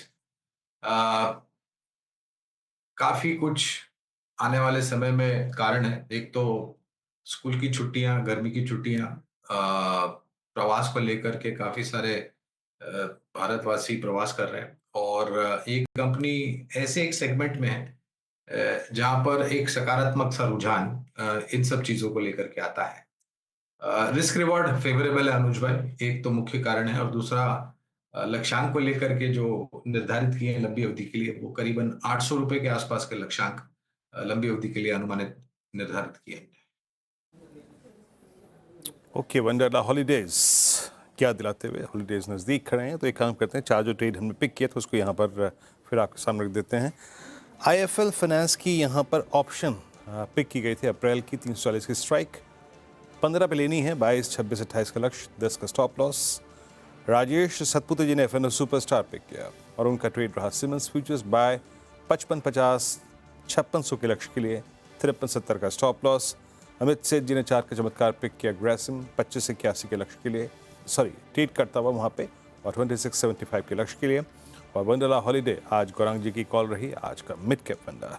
वंडरला हॉलीडे में याद अच्छी तरीके से मतलब एक बेस टूटा था यहाँ पे 798 पे, उसके बाद प्रॉफिट टेकिंग आई थी, लेकिन थोड़ा समय से स्थिर है ये स्टॉक का। चंदन तापड़िया इस बीच हमारे साथ इस कार्यक्रम में जुड़ चुके हैं। चंदन, गुड आफ्टरनून। चंदन, थोड़ा सा हायर लेवल से रिट्रेसमेंट इंडिसेस में है और थोड़ी सॉफ्टनेस मार्केट में, अभी आप क्या कर रहे हैं और आपका ट्रेड इस वक्त का? जी वीरू, देखिए पिछले 6-7 दिन से जो हाई राइज हाई लॉस बन रहा था वो आज निगेट हुआ है, उसके चलते ऊपर के लेवल से मुनाफा वसूली हुई है। बट मेरा मानना है कि कहीं ना कहीं 23,333 एक मेजर सपोर्ट का काम करेगा वापस इसको होल्ड करने के लिए। तो मेरा ट्रेड के हिसाब से मैं फोकस करूंगा यहाँ पे SBI कार्ड पे। SBI कार्ड कंपैरेटिवली अपने आप को होल्ड कर रहा है, मार्केट की वीकनेस के बावजूद भी ये 850-870 के जोन को होल्ड कर रहा है। मेजर ट्रेंड पॉजिटिव है, बाय ऑन डिक्लाइन की रणनीति यहाँ पे रहेगी। इमीडिएट बेसिस पे 850 का सपोर्ट रहेगा, ऊपर में 905 तक के टारगेट के लिए। ये SBI कार्ड इस समय रेडार पर। कल से निफ्टी 50 में चेंजेस होंगे, कल 3 बजे कल 3 बजे से फ्लोज इम्पैक्ट होंगे, लेकिन जोमेटो और जियोफिन की एंट्री होगी और चेंजेस परसों से इम्प्लीमेंट होंगे। यतिन सर जानते हैं कि क्या है चेंजेस, जो रीबैलेंसिंग है वो 1 अप्रैल से एप्लीकेबल होगी। यतिन, गुड आफ्टरनून, बताइए। Good afternoon. देखिए, क्योंकि मंडे को एक छुट्टी है, जो निफ्टी की रीबैलेंसिंग होनी है, सेमी एनुअल रिव्यू होना है, वो कल होगा और आखिर के आधे घंटे में जो weighted average price buying selling होगी वो आपको दिखेगी बहुत सारे शेयरों में। ऑब्वियसली अगर हम निफ्टी के बदली की बात करें तो यहाँ आप देखेंगे कि जोमेटो और जियो फाइनेंस जैसी न्यू एज कंपनीज की एंट्री हो रही है, और उसके सामने अगर हम देखें तो स्पेसिफिकली ब्रिटानिया और BPCL, ये दोनों स्टॉक्स जो है निफ्टी के बाहर होंगे। इन जो बदलाव हैं और जो वेटेज चेंज हैं की इंडिसेस में, उसके कारण क्या फ्लोज होंगे वो भी नज़र कर लेते हैं। सबसे पहले जोमेटो की बात करें तो लगभग $390 मिलियन यानी ब्रॉडली 3,000 करोड़ रुपए तक की बाइंग आपको देखने को मिल सकती है कल निफ्टी के बदलाव के चलते। इसके अलावा जियो फाइनेंस की बात करें तो $20 करोड़ ब्रॉडली 1600-1700 करोड़ तक की बाइंग यहाँ आपको आती हुई नजर पड़ेगी, क्योंकि ये अब निफ्टी का हिस्सा बनने वाला है। अगर हम इनफ्लोज की बात करें, क्योंकि वेटेज चेंजेस हो रहे हैं बहुत सारे इंडिसेस में, तो यहाँ ध्यान रखेंगे इंडियन होटल्स पे, पावर ग्रिड पे और CG पावर पे। ये तीनों स्टॉक्स में आपको ब्रॉडली 50 से $100 मिलियन के बीच की खरीदारी देखने को मिलेगी, यानी यहाँ 500 से 700-800 करोड़ तक की बाइंग आती हुई नजर पड़ सकती है। निफ्टी के एक्सक्लूजन्स और वेटेज जो घटने वाले हैं उस पर भी बात कर लेते हैं। ब्रिटानिया क्योंकि निफ्टी से बाहर होगा, यहाँ आपको 1200 करोड़ तक की सेलिंग देखने को मिल सकती है। BPCL में 145 मिलियन की सेलिंग देखने को मिल सकती है, और उसी तर्ज पे वेटेज कम होने के चलते बजाज फाइनेंस, कोटक बैंक और NTPC जैसे काउंटर्स में हल्की फुल्की आपको सेलिंग आती हुई नजर पड़ेगी। लेकिन ब्रॉडली कल जोमेटो और जियो फाइनेंस ये शेयर्स पर नजर रहेंगी, क्योंकि सबसे बड़े इनफ्लोज यहाँ आपको आते हुए नजर पड़ेंगे। तो इन शेयर्स पे आप इसको रडार पे रखिए। शुक्रिया यतिन तमाम जानकारी के लिए। अब आगे बढ़ते हुए देखिए, देश में अगले 5 साल में CNG और PNG का जो इस्तेमाल है वो तेज़ी से बढ़ेगा और इसमें 60,000 करोड़ का निवेश किया जा सकता है। ये बात कह रही है PNGRB के चेयरमैन डॉक्टर अनिल कुमार जैन ने, और उनकी एक्सक्लूसिव बात की हमारे संवाददाता केतन जोशी से। इस समय देश में लगभग 1.25 crore domestic pipeline gas connection है। हम लोगों ने जो लाइसेंसेज आवंटित किए हैं पूरे देश में, उसके हिसाब से सन 2030 तक हमें उम्मीद है कि 12 करोड़ डोमेस्टिक कनेक्शन हो जाएंगे, आज की डेट में लगभग 7,200 के करीब सीएनजी स्टेशंस हैं और हमने जो इनसे कमिटमेंट लिया हुआ है वो 15,000 सीएनजी स्टेशन 2030 तक हो जाने की उम्मीद है। लेकिन सीएनजी में हमें खुशी है इस बात की कि टारगेट से आगे लोग चल रहे हैं। सीएनजी का अडॉप्शन देश में बहुत तेजी से हो रहा है, तो सीएनजी के टारगेट एक्सीड होने की उम्मीद लगती है। डोमेस्टिक पीएनजी में कंज्यूमर की चॉइस पे डिपेंड करता है। सर, पेट्रोलियम प्रोडक्ट पर जो इंफ्रास्ट्रक्चर पर कॉन्क्लेव आपने अभी आयोजित किया, कितना निवेश एक्सपेक्ट कर रहे हैं इस पर? इस समय देश में लगभग 10,000 किलोमीटर की पाइपलाइन बिछाने के अधिकार हमने आवंटित किए हुए हैं। ज़्यादातर गेल के पास हैं, दूसरी कंपनियों के पास हैं। तो उसमें हमें उम्मीद है कि 2030 तक लगभग 30,000 करोड़ रुपए का उसमें इन्वेस्टमेंट आएगा। और जो हम लोगों ने शहरी सीजीडी के लाइसेंसेस दिए हैं जिसमें डीपीएनजी और ये है, इसमें भी हमें उम्मीद है कि लगभग 30,000 करोड़ रुपए का ये इन्वेस्टमेंट आज के भाव से 60,000 करोड़ रुपए की पूंजी निवेश ये होने की उम्मीद है। इसके साथ साथ जो सेकेंडरी इन्वेस्टमेंट होती है, लोग अपने जब पीएनजी गैस लेते हैं, एलएनजी लेते हैं, तो अपने यहाँ इन्वेस्टमेंट करते हैं उसको कंज्यूम करने के लिए, बर्नर्स, स्टोरेज के लिए, इसके परिवहन के लिए जो इन्वेस्टमेंट होती है, एलएनजी के अलग ट्रक्स आते हैं, एलएनजी की फ्यूलिंग के लिए व्यवस्था, उसकी इन्वेस्टमेंट इसके अतिरिक्त होगी। जय, तो ये आप पीएनजीआरबी चेयरपर्सन से खास बातचीत सुन रहे थे। गौरांग, ये स्पेस थोड़ा बीच में लाइमलाइट में आया था और इनफैक्ट थोड़ा एक टेक्निकल बाउंस तो था, बट इस पूरे सिटी डिस्ट्रीब्यूशन पैकेज में स्पेस में आपकी प्रेफर्ड पिक क्या है? आप लोगों ने कुछ क्लाइंट्स को इस स्पेस में एक्टिवेट कराया है क्या? बिल्कुल कराया है वीरेंद्र, और एमजीएल, महानगर gas, IGL, Indraprastha gas, Gujarat gas, Petronet LNG, ये 4 विकल्प हमारे हैं। और अभी जो वितरीकरण के लिए पाइपलाइन में जो और भी कामकाज होगा, इंफ्रास्ट्रक्चर जो होगा, उसका एक बहुत ही सकारात्मक सा असर खपत को लेकर के होगा। वॉल्यूम्स बढ़ेंगे और उसका असर आपको शुद्ध मुनाफे में आता हुआ दिखेगा।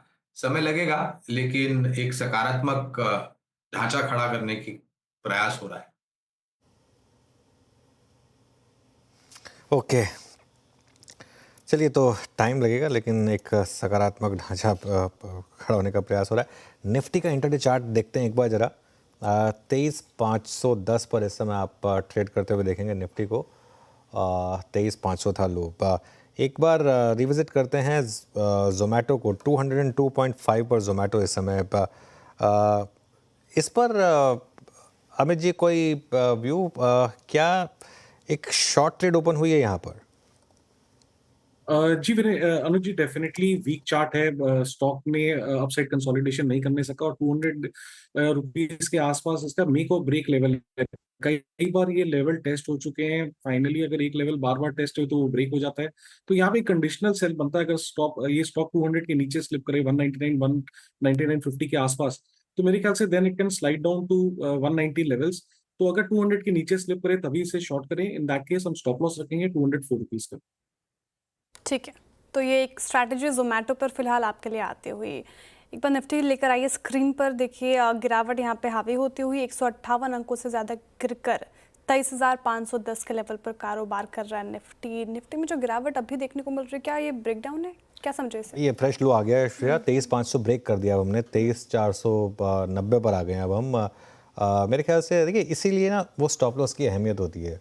वो जो आज हमारा सुबह स्टॉप लॉस था 23,610 का, वो क्यों इम्पोर्टेंट था? क्योंकि वो 23,600 के आसपास का, क्योंकि अगर आपने वहाँ स्टॉप लॉस नहीं रखा होता तो बेकार में 110 पॉइंट चले जाते।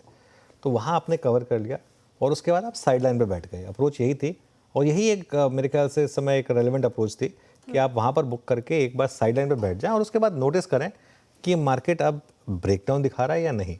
अगेन कंफर्मेशन हमको और 2-3 दिन बाद देखने को मिलेगा मार्केट में। लेकिन जिस तरीके से कल मार्केट ब्रेथ खराब हुई पहले और उसके बाद आज जिस तरीके से मार्केट ब्रेथ खराब हुई है, एक सेंस मुझे ये बन रही है कि वो जो रैली हुई, और क्योंकि वो एग्जैक्ट 23,800 जहाँ पर वो ट्रम्प वाली डिक्लाइन शुरू हुई थी वहाँ पर जाकर रुकी, एक सेंस मार्केट में, एक रिस्क मार्केट में रहेगा। निफ्टी का 3 महीने का चार्ट रख देते हैं एक बार जरा स्क्रीन पर। एक रिस्क मार्केट में रहेगा एक नियर टर्म में डबल टॉप फॉर्मेशन का 23,800 पर। क्यों? क्योंकि पिछली बार भी हम 23,800 पर ही जाकर टॉप आउट हुए थे। एक बार निफ्टी का चार्ट रखिए ज़रा प्लीज़ फटाफट, और उसके बाद आगे बढ़ेंगे। हाँ देखिए ज़रा एक निफ्टी का चार्ट।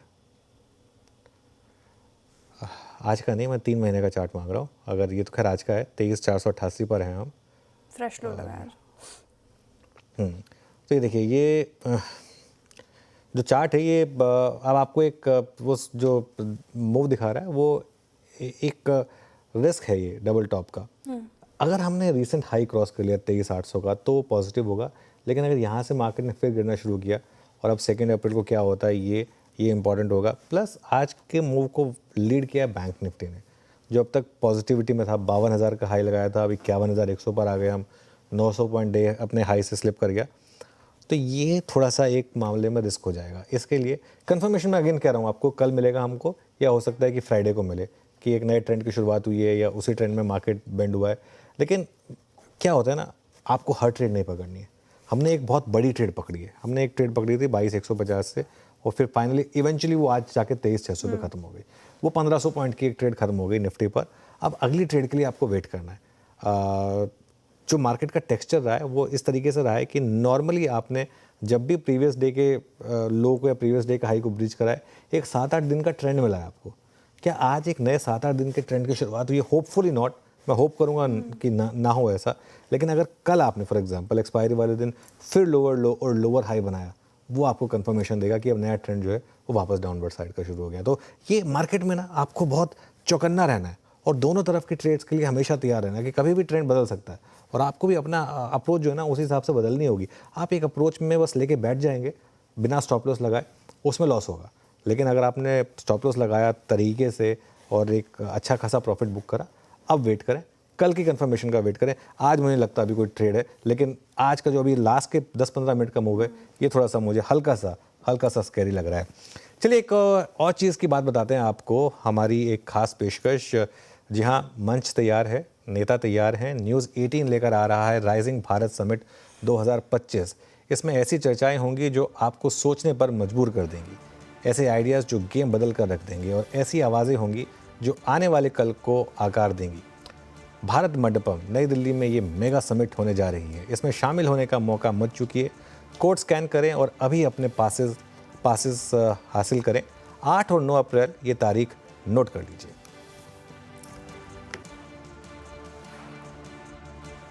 चलिए, बात दिल्ली की हो रही है तो दिल्ली से ही एक गेस्ट को जोड़ लेते हैं। गुरमीत हमारे साथ जुड़ गए हैं, कंप्लीट सर्कल के CIO और मैनेजिंग पार्टनर। गुरमीत जी, गुड आफ्टरनून। क्या मार्केट में वापस गिरावट की शुरुआत हुई? कल तक जो बड़ी रैली हुई थी, क्या एक सेंस बन रहा है कि बस अब वो खत्म हुआ और अब वापस थोड़ा सा वो डाउनवर्ड मूव स्टार्ट हुआ है? आनंद, मुझे लगता है कि 2 बड़े इवेंट हैं। एक तो ऑब्वियसली एक्सपायरी है, दूसरा 2 अप्रैल है। आई थिंक थोड़ा कहना जल्दबाजी होगा कि दोनों तरफ ट्रेंड को लेके हो सकता है कुछ पोजीशंस, क्योंकि शार्प अपसाइड भी आया था पिछले 2 वीक में, तो कहना थोड़ा मुश्किल है।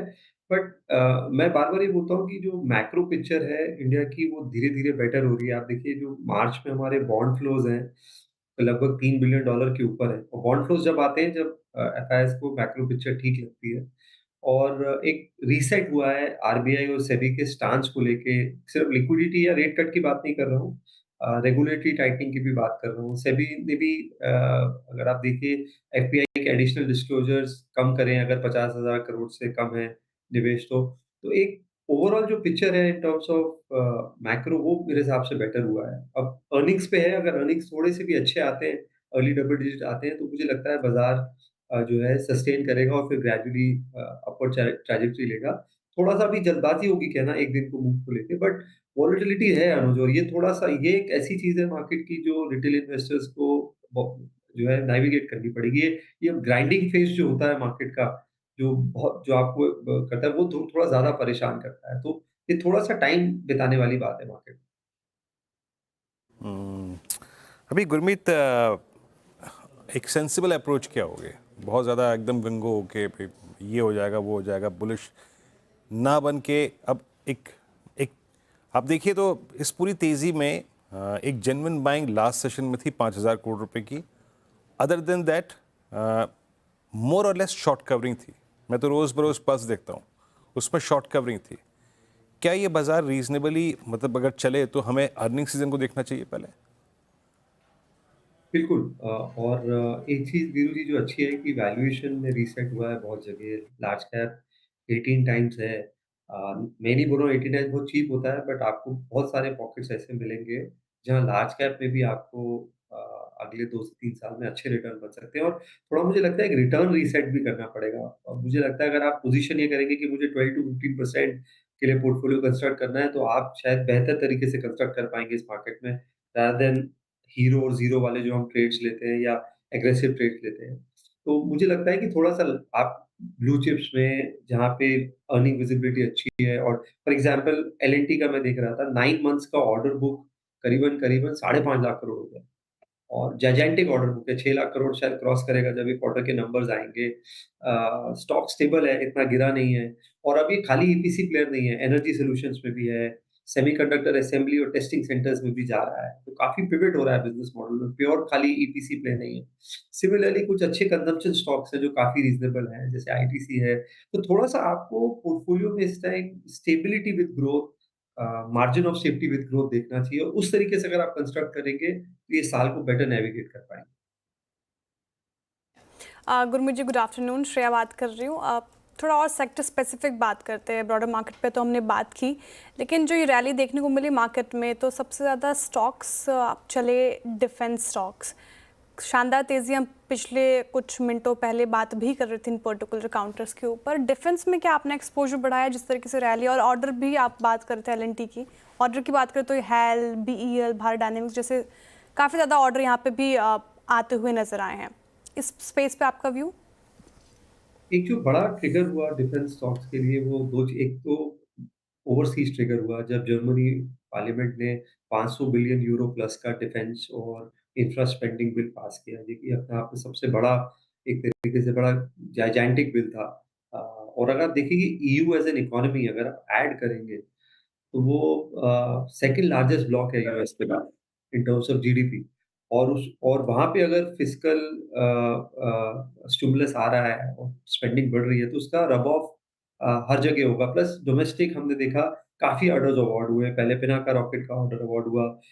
2-3 दिन पहले डीएसी ने 50,000 करोड़ के और डिफेंस ऑर्डर्स किए। तो एक जो गवर्नमेंट की तरफ से स्लो डाउन था, डोमेस्टिक ऑर्डरिंग थी, वो बढ़ी। उस वजह से काफ़ी सारे स्टॉक्स सोलर इंडस्ट्रीज़ आज 11,000 के ऊपर आया। हमने एचएएल को देखा 3,000 से लगभग 4,000 वाले लेवल पे जंप करते हुए। तो हमारे पोर्टफोलियो में करीबन-करीबन 3 डिफेंस स्टॉक्स हैं, एचएएल है, सोलार है और ज़ेन टेक्नोलॉजी है। हमने और इंक्रीमेंटली कुछ ऐड नहीं किया है क्योंकि यहाँ पे एक एग्जीक्यूशन रिस्क होती है और लॉन्ग जेस्टेशन पीरियड होता है। बट हम ओवरऑल इंफ्रा और गवर्नमेंट कैपेक्स रिलेटेड प्लेस पे फोकस कर रहे हैं, स्पेंडिंग बढ़ रही है।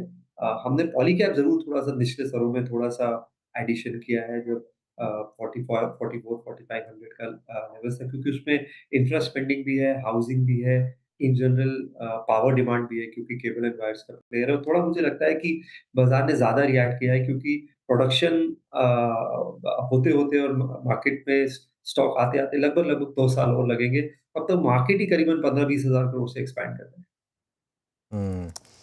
ओके, चलिए अच्छा गुरमीत, ये ज़ोमैटो को क्या हो गया एकदम से अब वापस 200 के नीचे, और क्या मार्केट को लग रहा है कि ये कंपटीशन जो है बहुत ज़्यादा, कहाँ 300 रुपये का स्टॉक था अब 200 के भी नीचे?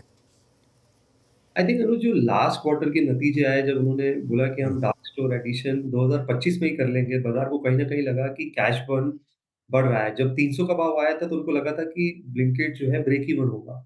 लेकिन जो उन्होंने दोबारा गाइडेंस दिया और जो कॉम्पिटिशन आया है ज़ेप्टो से, बिग बास्केट से और बाकी मेजर्स से भी, उससे मार्केट को कहीं न कहीं लगता है कि मैं इसको कैश बर्न नहीं मानता क्योंकि आप अगर डार्क स्टोर सेटअप कर रहे हैं तो एक तरीके से केपेक्स है। और वो आगे आपको उसका रेवेन्यू देगा और मुझे लगता है साइज़ ऑफ अपॉर्च्युनिटी बड़ी है, तो नियर टर्म में थोड़ा प्रेशर रहेगा अनुज। और हमारे यहाँ अनफॉर्च्युनेटली सब बहुत मोमेंटम खेलते हैं, ₹300 पे सब अपग्रेड देते हैं, ₹200 पे सब डाउनग्रेड कर देते हैं। तो मुझे लगता है इसको थोड़ा लंबा सोचना चाहिए। हाँ, नियर टर्म में थोड़ा-सा प्रेशर आ सकता है क्योंकि बर्न बढ़ेगा और थोड़ा-सा एक एक सेंस है मार्केट में कि ब्रॉड बेस थोड़ा-सा स्लो डाउन है। मैंने आपको हमने डिस्कशन किया था, मितुआन है जो चाइना का सबसे बड़ा फूड डिलीवरी है, वो एक दिन के 5 करोड़ ऑर्डर करता है। ज़ोमैटो फूड डिलीवरी में भी 20-25 लाख ऑर्डर करता है। तो लंबा रनवे है। हाँ, नियर टर्म में थोड़ा प्रेशर रहेगा क्योंकि इन जनरल कह रहे हैं क अर्बन कंजम्पशन को लेके जो फीडबैक आ रहा है वो अभी भी थोड़ा-सा स्लो है। गुरमीत जी, आप जोमेटो से क्या मंगाते हैं सबसे ज़्यादा, अगर मंगाते हैं तो? मैं बिरयानी सबसे ज़्यादा ऑर्डर करता हूँ। बिरयानी कहाँ की? हम भी ट्राई करेंगे जरा एक बार। एक ओपनली तो मैं बताना चाहूँगा, ये पेड एंडोर्समेंट नहीं है। एक बिरयानी बाय किलो है, जो कि जो कि काफ़ी काफ़ी अच्छा है, और कुछ कुछ थोड़े से लोकल जॉइंट्स हैं जो मेरे कुछ फ्रेंड्स के हैं। No doubt. हाँ, अच्छा गुरमीत, अब आते हैं एक, जैसे अभी जोमेटो का जिक्र अनुज ने किया, एक स्टोरी और जो थोड़ी चार्ट्स पे तो एटलीस्ट कोलैप्स होती नजर आ रही है, वो है Dixon. I mean hard level से आप देखिए, 19,000 का स्टॉक आज 13,000, 6,000 रुपये उड़ गए इसमें, ऑलमोस्ट 33% रिट्रेसमेंट। डिक्सन पे व्यू क्या है? I mean, क्या इसमें री एंट्री अगर मारनी हो तो ये प्राइस ठीक है या फिर यू विल वेट? मुझे लगता है काफ़ी हद तक सारी जो ग्रोथ है वो प्राइस में है करंटली, क्योंकि वैल्यूएशन वाइज़ तो आप देखेंगे कि 3 डिजिट है। और एक जगह जहाँ मार्केट को उम्मीद थी, जब स्टॉक री-रेट हो रहा था, कि मोबिलिटी में उनका जो वैल्यू एडिशन से मार्जिन बढ़ेगा। बट जो पीएलआई में उनको थोड़ा-सा एक राइट ऑफ करना पड़ा है, उससे टेम्परेरी थोड़ा-सा इम्पैक्ट है। तो बाज़ार देखना चाहेगा कि ओपीएम जो है, ऑपरेटिंग मार्जिन है, वो थोड़ा-सा बढ़ रहा है क्या, 50 बेसिस पॉइंट या 100 बेसिस पॉइंट। अगर वो बढ़ेगा तब शायद बाज़ार वो करेगा, बट काफ़ी हद तक जो ग्रोथ है जो है प्राइस में। सिमिलरली एम्बर में भी आप देखेंगे, जो भी इलेक्ट्रॉनिक, इस साल हम 3 लाख करोड़ करेंगे इलेक्ट्रॉनिक एक्सपोर्ट्स। तो एम्बर जो है वो टॉप 10 में से टॉप 8 को सप्लाई करता है, आरएसी और आरएसी कंपोनेंट्स, और अब मोबिलिटी में भी है, रेलवे और उसमें वो डाइवर्सिफाई कर रहा है। और ये 3 दोनों काफ़ी वेल्थ क्रिएट किया है उन्होंने पिछले 3-4 साल में। तो मैं न्यूट्रल होऊँगा। हाँ, अगर फर्दर प्राइस करेक्शन आता है यहाँ से, तो डेफिनिटली इसमें ऐड करना चाहूँगा, क्योंकि ओवरऑल स्टोरी अच्छी है, बट करंट वैल्यूएशंस जो है थोड़े स्ट्रेच्ड है। ठीक है, करंट वैल्यूएशन थोड़े स्ट्रेसफुल है। गुरमीत जी, एक स्पेस, एयरलाइन स्पेस पे मैं रिपोर्ट पढ़ रही थी, और जिस तरीके से वहाँ पे एक बूस्ट मिलता दिख रहा है, वो एक बहुत ही पॉजिटिव ट्रिगर है इंडिगो जैसे काउंटर्स के लिए। जिस तरीके से समर शेड्यूल बढ़ रहा है, वीकली डिपार्चर बढ़ती जा रही है, लोग घूमना फिरना पसंद कर रहे हैं। इंडिगो का आप चार्ट देखें, एक महीने में 13% का पॉजिटिव रिटर्न दिया है। आपको कैसा लगता है ये काउंटर, क्या आपके पोर्टफोलियो में है ये? इंटरग्लोब है हमारे पोर्टफोलियो में। हमने कई बार चर्चा की है। मैं travel tourism as a consumption basket पे बहुत बुलिश हूँ। एक बहुत अच्छी रिपोर्ट आई थी कि जेन ज़ी का मैक्सिमम स्पेंडिंग क्या है। अगर $100 स्पेंड करेगा वो, उसमें से करीबन-करीबन 30% 35% ट्रैवल और टूरिज्म का है। तो हम एविएशन और होटल स्टॉक्स दोनों पे पॉजिटिव हैं। होटल स्टॉक्स में बिज़नेस मॉडल भी चेंज हुआ है, काफ़ी एसेट लाइट हुआ है। इंडिगो आप देखेंगे कि अगले साल हर हफ्ते एक एयरक्राफ्ट ऐड करेगा। लगभग इतना इतना ऑर्डर वो है। अ, करीबन-करीबन 16 नई डेस्टिनेशन स्टार्ट हो रही हैं, इंटरनेशनल रूट्स ऐड हो रहे हैं, बिज़नेस क्लास उन्होंने ऐड किया है। उन्होंने गाइडेंस भी दिया है कि जो कैपेसिटी है और जो नंबर ऑफ पैसेंजर्स जो हम मेजर करते हैं, कैरी करेंगे, वहाँ पे 12 से 15% की बढ़ोतरी होगी। 65% के आसपास मार्केट शेयर है, और मैं कॉस्ट एफिशिएंसी का काफ़ी काफ़ी बड़ा कायल हूँ इंडिगो का, जिस तरीके से वो करते हैं। तो मैं काफ़ी कंस्ट्रक्टिव हूँ इंडिगो पे over a medium to long. Actually Gurmeet ji तो काफ़ी केस स्टडी कर रखी है गुरमीत जी ने तो इंडिगो पे, वो पूरा वायरल भी हुआ था वीडियो काफ़ी। और यहाँ पर अब क्या लेने का मन है गुरमीत जी? यहाँ पर कोई स्टॉक्स अच्छा लग रहा हो जो आपको, जिसकी अभी हमने रिसेंटली बात ना की हो? तो अनुज, 2 चीज़ें हमें अच्छी लग रही हैं। एक, हमें वाटर एज़ अ स्पेस बहुत अच्छा लग रहा है। दिल्ली गवर्नमेंट ने कल बजट में 9,000 करोड़ एलोकेट किए हैं। उसके अलावा सीवर कंस्ट्रक्शन ईपीसी वर्क अलग है। हमने देखा है डिसैलिनेशन प्लांट्स कम अप हो रहे हैं। एक वाटक ने अभी एक म्युनिसिपल प्लेटफ़ॉर्म लॉन्च किया है, जिसमें वो 100 मिलियन कंट्रीब्यूट करेंगे, और म्युनिसिपल ऑर्डर्स पे फ़ोकस होगा। उनका वहाँ पे टेक्निकल एक्सपर्टीज़ का कंट्रीब्यूशन है। तो एसेट लाइट मॉडल है, जहाँ पे आपको टेक्निकल नो हाउ से आपका रेवेन्यू एनहांसमेंट हो सकता है, रादर देन ज़्यादा कैपिटल इन्फ्यूजन। वो स्पेस अच्छा लग रहा है। हमें in general energy value chain बहुत अच्छी लग रही है। पावर डिमांड बहुत बहुत स्ट्रॉन्ग है, और उस हिसाब से प्राइसेस भी उतना कैप्चर नहीं हुआ है। तो अगर आप थोड़ा अहेड ऑफ द कर्व होंगे, तो यहाँ पे वैल्यूएशंस रीज़नेबल है। एनटीपीसी बहुत रीज़नेबल वैल्यूएशंस पे है। पावर ग्रिड में थोड़ी मूवमेंट आई है, बट वैल्यूएशंस अगर आप देखेंगे तो बहुत रीज़नेबल है। हम कुछ ट्रांसफॉर्मर कंपनीज भी इसमें इसमें देख रहे हैं। पॉलीकैब पे मैं चर्चा कर चुका हूँ। तो पावर पे एज़ अ स्पेस पे हम थोड़ा-सा एडिशन कर रहे हैं। वाटर पे थोड़ा-सा एडिशन किया है, और कंज्यूमर डिस्क्रिशनरी थोड़ा-सा बढ़ा रहे हैं मुझको। ओके, चलिए गुरमीत, बहुत बहुत शुक्रिया, आप इस कार्यक्रम में शामिल हुए और सभी सेक्टर्स पे, स्टॉक्स पे अपनी राय रखी आपने, बहुत बहुत शुक्रिया। अब एक काम करते हैं, आते हैं आज की रणनीति पर। निफ्टी 23498 और बैंक निफ्टी 51,200, कहने को अभी भी 23,500 का स्क्रीन पे स्तर बाकी है, उधर 51,200 बाकी है। Anuj, levels to watch, approach for tomorrow. बिल्कुल वीरू, देखिए कल के लिए मेरी जो अप्रोच रहेगी वो ये रहेगी कि एक न्यूट्रल पोजीशन के साथ आप घर जाएं, क्योंकि एक बड़ा मुनाफा बना है यहाँ पर। और उसके बाद बाज़ार में आज जो बार है वो थोड़ा सा नेगेटिव बना है। आज निफ्टी ने एक लोअर लो और लोअर हाई बनाया है और बैंक निफ्टी की जो क्लोज है वो काफ़ी ख़राब है। लेकिन कल ये कंफर्मेशन मिलेगा हमें कि जो एक ट्रेड है वो शॉर्ट साइड पर ओपन हुई या नहीं हुई। तो ये कल के लिए मेरी अप्रोच रहेगी। चलिए आगे बढ़ते हैं। ठीक है, अब कुछ काउंटर्स पे बात करते हैं जहाँ पे ठीक ठाक तेज़ी देखने को मिल रही है। एक बार इंडसइंड बैंक देखिए, इस पर्टिकुलर काउंटर में आज के सेशन में तो तेज़ी देखने को मिल रही है। काफ़ी दिनों से पिट रहा था ये उस खबर के बाद, लेकिन जिस तरीके से आज इस पर्टिकुलर काउंटर में तेज़ी देखने को मिल रही है एमडी और सीईओ के फेरबदल की खबर के बीच, आशीष जी आप बताइए क्या लग रहा है, इस गिरावट में लोगों ने इसको ऐड किया है, अभी स्ट्रेंथ नज़र आ रही है या फिर अभी भी it's a no no for you? ठीक है, सोनी जी से जानना चाहेंगे सेम सवाल। सोनी जी आप बताइए। निश्चय जी, देखिए आज थोड़ा सा बाउंस किया है, बट फिर भी जब तक ये स्टॉक 720 के ऊपर टेक्निकली क्लोज नहीं देता है तब तक ये अवॉइड में ही रहेगा। मुझे लगता है कि थोड़ा सा रिबाउंड कर रहा है, बट इनफ डेटा इसमें बिल्ड नहीं हो रहा है कि करंट लेवल से कोई एक बाय का ट्रेड बना सके। तो मुझे लगता है थोड़ा सा अवॉइड कीजिए, कॉशियस रहिए। 720 के ऊपर ही शायद थोड़ी सी उम्मीद जग सकती है कि जहाँ पे वो 750 प्लस लेवल्स एक बार टेस्ट कर सके। यहाँ पे इंडसइंड बैंक, अच्छा इंडसइंड बैंक आज बिल्कुल ही कल इसमें लॉन्ग अनवाइंडिंग थी और आज इसमें शॉर्ट कवरिंग 653 की ट्रैजेक्टरी को रीगेन करके ले जा रहा है। और कुछ काउंटर्स को देखते हैं जो कि आज थोड़ा सा स्टेबल रहे और आई थिंक उनकी स्ट्रेंथ ने थोड़ा सा चौंकाया भी। एक बार नायका लेके आइएगा आज वॉल्यूम्स के लिहाज से। और एक सेकेंड मैं इसके टेक्निकल चार्ट्स को देखूं। ओके एक सेकेंड, ये मेरे यस 172 क्या इम्प्रेस कर रहा है? नो नॉट एग्जैक्टली, छोड़ते हैं इसको। बट हाँ, आज ऐसे बाजार में भी, कोलैप्सिंग बाजार में भी 172 पे स्टेबल रहा। बैंक निफ्टी 51,200 की ट्रैजेक्टरी पे है और कंसिडर करने लायक कुछ स्टॉक्स जो नज़र आ रहे हैं उसमें आप देख सकते हैं। एक बार टाटा एलेक्सी क्लोज इसका भी अच्छा है, एक अच्छा पुलबैक लोअर लेवल से। अशोक लेलैंड ने एक कंप्लीट रिवर्सल लिया, हालांकि वो रिवर्सल थोड़ा सा अंतिम दौर में आके थोड़ा थक गया, बट जो मूव सिमंस में सुबह शुरू हुआ था वो अंतिम दौर तक कायम, एचएल में अंतिम दौर तक कायम और मदरसन में अंतिम दौर तक कायम। एक काम करते हैं, यहाँ पे बीटीएससी ट्रेड्स को पिक कर लेते हैं और कल के लिए थोड़ी तैयारी कर लेते हैं। उससे पहले काम करते हैं, डीलिंग रूम चेक भी ले लेते हैं। यतिन के पास चलते हैं। यतिन बताइए क्या पिक करेंगे आप? यतिन, डीलर्स क्या पिक कर रहे हैं इस वक्त?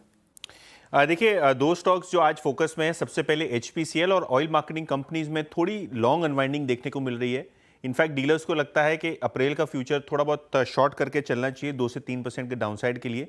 तो ब्रॉडली डीलर्स को लगता है 5 से 10 रुपये की डाउनसाइड आपको देखने को मिल सकती है और शॉर्ट बिल्डअप यहाँ देखने को मिल रहा है क्योंकि स्टॉक में काफ़ी अच्छा आपने मोमेंटम देखा है। इसके अलावा मदरसन सुमी काफ़ी इंटरेस्टिंग ट्रेंड है आज के बाजार में, लगभग स्टॉक 4% की तेज़ी के साथ ट्रेड कर रहा है और डीलर्स की अगर आप माने तो कहीं ना कहीं यहाँ का अप्रैल फ्यूचर्स वो लॉन्ग करने की एडवाइस दे रहे हैं 140-42 के टारगेट्स के लिए। और ये एक ऑटो एंसिलरी स्टॉक है जहाँ एफआई की शॉर्ट कवरिंग भी देखने को मिल रही है डीलर्स के हिसाब से। तो ये दो स्टॉक्स एचपीसीएल और संवर्धन मदरसन फोकस में है। ओके, एचपीसीएल पर डीलर्स करें शॉर्ट करिए, संवर्धन मदरसन पर थोड़ा पॉजिटिव व्यू यहाँ पर डीलर्स की तरफ से। चलिए अब बीडीएससी ट्रेड्स की शुरुआत करते हैं। सोनी जी आपसे शुरुआत करते हैं, बताइए क्या रहेगी कल के लिए ट्रेड आपकी? अनुज, यहाँ पे बाय रहेगा टाटा कम्युनिकेशंस पे। टाटा कम्युनिकेशन की यहाँ पे अप्रैल के फ्यूचर्स बाय कर सकते हैं। 1600 के ऊपर सस्टेन कर रहा है, क्लोजिंग डिसेंट है। सो 1600 स्टॉप लॉस अप्रैल फ्यूचर्स पे रहेगा, टारगेट है 1635-1645 के। टाटा कम्युनिकेशन में खरीदारी की राय। चंदन जी आप बताइए, आप क्या पिक कर रहे हैं, बीटीएसटी एसटीबीटी? देखिए बीटीएसटी में फोकस करना चाहूंगा यहाँ पे एचएल पर, हिंदुस्तान एरोनॉटिक्स लिमिटेड। सो एचएल की बात करें तो बाजार की गिरावट के बावजूद भी काउंटर अपने आप को होल्ड कर रहा है। हालांकि पिछले लगभग आधे घंटे में ऊपर के लेवल से गिरावट हुई है, बट मेजर सपोर्ट यहाँ पे इंटेक्ट रहेंगे। और पिछले लगातार 4 वीक से जो बाइंग इंटरेस्ट है वो कहीं ना कहीं डिप में वापस खरीदारी में तब्दील होगी, तो उसके चलते एचएल पे खरीदारी की सलाह रहेगी। सपोर्ट रहेगा 4040 के आसपास का, ऊपर में टारगेट बनेंगे 4250 के। एक मूव यहाँ पे एचएल में अंतिम दौर तक कायम। अमित जी, आपका ट्रेड क्या रहेगा कल मॉर्निंग के लिए? जी वीरेंद्र जी, गोदरेज कंज्यूमर के साथ जाना चाहूंगा। यहाँ पे 10 एंड 20 का क्रॉसओवर ऑलरेडी इन प्लेस है। 50 डेमा के ऊपर स्टॉक कंफर्टेबली ट्रेड कर रहा है। नेक्स्ट रेजिस्टेंस लगभग 200 डेमा के आसपास आता है, तो एक छोटा सा स्विंग यहाँ पे बनता है। 1115 रुपए का स्टॉप लॉस रहेगा और टारगेट्स रहेंगे 1160 के। राजेश जी, आप क्या ट्रेड कैरी करेंगे कल के लिए? मैं सेल लेके जाऊंगा एसआरएफ। मुझे लगता है आज एक सीरियस ब्रेकडाउन हो रहा है, ये अपने 20 डीएमए को भी तोड़ रहा है। 2906 के आसपास ये चल रहा है, तो 2940 का स्टॉप लॉस रखे और सेल करें एसआरएफ। इसका कल का टारगेट होगा 2840 पहला, और उसके बाद 2800। तो SRF is a sell. Okay, SRF is a sell. चलिए अब एक बार बैन अपडेट देखते हैं। बैन में 2 स्टॉक्स आने की तैयारी कर रहे हैं, हिंदुस्तान कॉपर और बिरला सॉफ्ट। 103% हिंदुस्तान कॉपर में और बिरला सॉफ्ट 94%। शायद इंडसइंड बैंक बैन से बाहर आए, 79%। बॉर्डर लाइन केस है, लेकिन ये एक और स्टॉक होगा जो रेडार पे रहेगा। ठीक है, ये कुछ स्टॉक्स अभी रडार पे रहेंगे। और मार्केट क्लोज की तरफ बढ़ रहा है, लेकिन आप देखें तो चौतरफा बिकवाली देखने को मिल रही है मार्केट में। लेकिन ऑटो सेक्टर ऐसा सेक्टर जो इन ग्रीन ही फिलहाल आपको कारोबार करता हुआ नजर आएगा। कुछ ऐसे स्टॉक्स जो यतिन जी भी बता कर गए, डीलर रूम्स के चेक पे मदरसन सूमी आप देखिए 2.5% से ज़्यादा, इनफैक्ट 2.25% के करीब ये क्लोज होता हुआ। अशोक लीलैंड में अच्छी तेज़ी देखने को मिली। TVS motor, Mahindra and Mahindra, सारे स्टॉक्स में आज अच्छी तेज़ी थी। इनफैक्ट आप देखें मदरसन पे एक चार्ट चेक लेना चाहूँगी। बताइए अमित जी, आप ये मदरसन कैसा लग रहा है आपको? संवर्धना मदरसन क्या आपको कैरी करना? वैसे तो हालांकि डीलिंग रूम की तरफ से आया है कि बीटीएसटी, लेकिन आपकी राय क्या है इस पे? जी, कैरी करना चाहिए। स्टॉक में कई दिनों बाद हम देख रहे हैं कि कंफर्टेबली 10 और 20 डेमा के ऊपर ट्रेड कर रहा है। दोनों मूविंग एवरेजेस का एक क्रॉसओवर भी है और almost 50 day exponential moving average cross कर रहा है, तो थोड़ा सा यहाँ पे शॉर्ट स्विंग एक स्ट्रेंथ जरूर नजर आ रही है। 132 का स्टॉप लॉस लगाएं और टारगेट्स रहेंगे 139 के। चलिए अभी काम करते हैं, यहाँ पे ट्रेड्स पूरे हो गए। कल के लिए थोड़ी सी स्टैट्स लग कैसे रहे हैं याद रखिएगा। एक्सपायरी डे गुरुवार और 27 मार्च एक्सपायरी डे। स्टैट्स हालांकि देखिए थोड़ा डिफरेंट पर्सपेक्टिव से आपको देखना पड़ता है, बट क्योंकि ये जो डिजिट है लॉन्ग अनवाइंडिंग की, ये थोड़ी सी आपको इन्फ्लेटेड लगेगी और इसमें वो स्टॉक्स भी इंक्लूडेड होंगे जो अप्रैल में लॉन्ग्स ऐड कर रहे होंगे। खैर, थोड़ा बेनिफिट ऑफ डाउट लेते हुए लॉन्ग बिल्डअप यहाँ पे सिमेंस में करीब 6% तेज़ी थी। संवर्धन मदरसन, एचएल स्ट्रॉन्ग डेवलपमेंट्स इसके लिए करीब 3.5% के ऊपर। मैरिको आज सुबह सुबह रिवर्सल पकड़ा गया था, ट्रेंड करीब 2.25% ऊपर। बाकी अगर आप नेक्स्ट स्लाइड में आए तो शॉर्ट कवरिंग इंडसइंड बैंक में क्लियरली शॉर्ट कवरिंग थी और एक वो इन्वर्टेड फ्लैग का जो वो फियर था ब्रेकडाउन का, वो नहीं हुआ। एयू स्मॉल फाइनेंस बैंक आज इसमें शॉर्ट कवर थी, कल इसमें लॉन्ग था। तो ये एकमात्र ऐसा स्टॉक जो कि पिछले 2-3 दिन से बहुत सेफ सिक्योर हाथों में है। KPIT tech, mid cap IT में solar industries, Sona BLW precision लगभग 2% ऊपर रहा आज, यहाँ भी शॉर्ट कवरिंग थी। शॉर्ट बिल्डअप कहाँ था? मैक्स हेल्थ केयर, ये कंप्लीट रिवर्सल रहा। इनफैक्ट ये एक एज पे था बड़े ब्रेकआउट के, लेकिन तब्दील नहीं हो पाया। बाकी NTPC, Aurobindo pharma, REC, Dixon, power space जो पिछले 3-4 सेशन से काफ़ी लॉन्ग, पावर फाइनेंस कंपनियां, डिस्ट्रीब्यूशंस पे जितनी कंपनियां थी सब में काफ़ी लॉन्ग था। आज थोड़ी सी शॉर्टिंग हुई। बाकी BSC, Concor, Zomato, Union Bank, all India. Zomato को अगर आप देखें आज थोड़ा सा बिचा के ले गया 200 का लेवल, अदरवाइज स्थिति यहाँ भी खराब थी। अनुज बिल्कुल, चलिए अब मार्केट का पंचनामा का एक टीजर करते हैं और श्रेया के पास चलते हैं। श्रेया, बताइए क्या सवाल आया आज? देखिए, सवाल काफ़ी मिक्स्ड हैं। यहाँ पे एक सवाल आया है और वो कह रहे हैं कि नेस्ले इंडिया पे जिस तरीके से आज डेंट पड़ा है, हालांकि आप देखिए बहुत सारे एफएमसीजी स्टॉक सुझाए हमारे पैनलिस्ट ने आज, अमित जी ने मैरिको, गोदरेज कंज्यूमर जैसे, लेकिन नेस्ले इंडिया आज लूजर्स में शामिल। यहाँ पे क्या करना चाहिए? देखिए, फ्रैंकली बोलूँ ना, नेस्ले ने कुछ नहीं किया एज अ स्टॉक लास्ट 3-4 साल में। आई थिंक ये स्टॉक अब धीरे धीरे ऑफ द रेडार भी हो रहा है मेरे ख्याल से। आई थिंक मार्केट में बेटर अपॉर्चुनिटीज़ हैं। आप कब तक एक सिर्फ हाँ अच्छी क्वालिटी का स्टॉक है, कब तक आप लेकर उसको बैठे रहेंगे? तो इसके लिए बेटर है, पैसा लिमिटेड होता है, जी बेटर है कि आप कहीं और मौके ढूंढें। जरूरी थोड़ा ना कि जिस स्टॉक ने पहले आपको पैसा बना के दिया वही पैसा बना के देगा, कोई और मौका ढूंढिए। ठीक है, कहीं और पैसे लगाने की हिदायत फिलहाल। रोहित श्रीवास्तव जी पूछ रहे जुबिलेंट फूडवर्क्स पे क्या कोई ट्रेड लेना चाहिए या फिर बाई करना चाहिए लॉन्ग टर्म के लिहाज से अगर आप देखें, और हम लगातार ये बात भी कर रहे पूरे स्पेस को लेकर, क्या राय रहेगी यहाँ पर? देखिए अब पता है दिक्कत क्या है, दिक्कत ये है कि इन स्टॉक्स का ना एक दौर आया था, उसके बाद इनमें कभी फॉर एग्जांपल इसका ना जुबिलेंट का 5 साल का एक चार्ट देखते हैं, 12 महीने में 41% के करीब आपको गेन दिखाएगा। ऑब्वियसली रिसेंटली अच्छा चला है, लेकिन देखिए आप कहाँ ये 2021-22 में 800-900 रुपये हुआ करता था, फिर गिर के 300 साढ़े 300 आया। मोर और लेस पिछले 3 साढ़े 3-4 साल में आपने इसमें एक नया पैसा नहीं बनाया। इसको अगर आप टाइमिंग कर सकते हैं, ये ट्रेडिंग स्टॉक है, इसको अगर आप टाइमिंग कर सकते हैं, वो एंट्री एग्जिट अगर आप सही से कर सकते हैं, गुड फॉर यू। अदरवाइज छोड़ दीजिए इसको मेरे ख्याल से, और कहीं बेटर मार्केट ढूंढिए, वो मेरी अप्रोच रहेगी। 335 पर शेयर में वापस जुड़ेंगे मार्केट का पंचनामा लेकर, तब जुड़िएगा हमारे साथ। अभी के लिए खैर मार्केट में एक चीज़ तो क्लियर है कि क्लोज जो है वो आज की प्रोविजनल क्लोज एटलीस्ट 23,500 के थोड़ा नीचे होने की तैयारी हो रही है। एक्चुअल क्लोज देखते हैं कहाँ पर होगी, और कुछ स्टॉक्स जहाँ पर अब थोड़ा सेलिंग प्रेशर आ रहा है उनमें एक बार कॉनकोर देख लेते हैं। कॉनकोर का चार्ट रखिएगा ज़रा स्क्रीन पर। स्टॉक में थोड़ा सा कोलैप्स टाइप का आ रहा है। एक बार अमित जी कॉनकोर का चार्ट देखिए, कोई व्यू स्टॉक पर?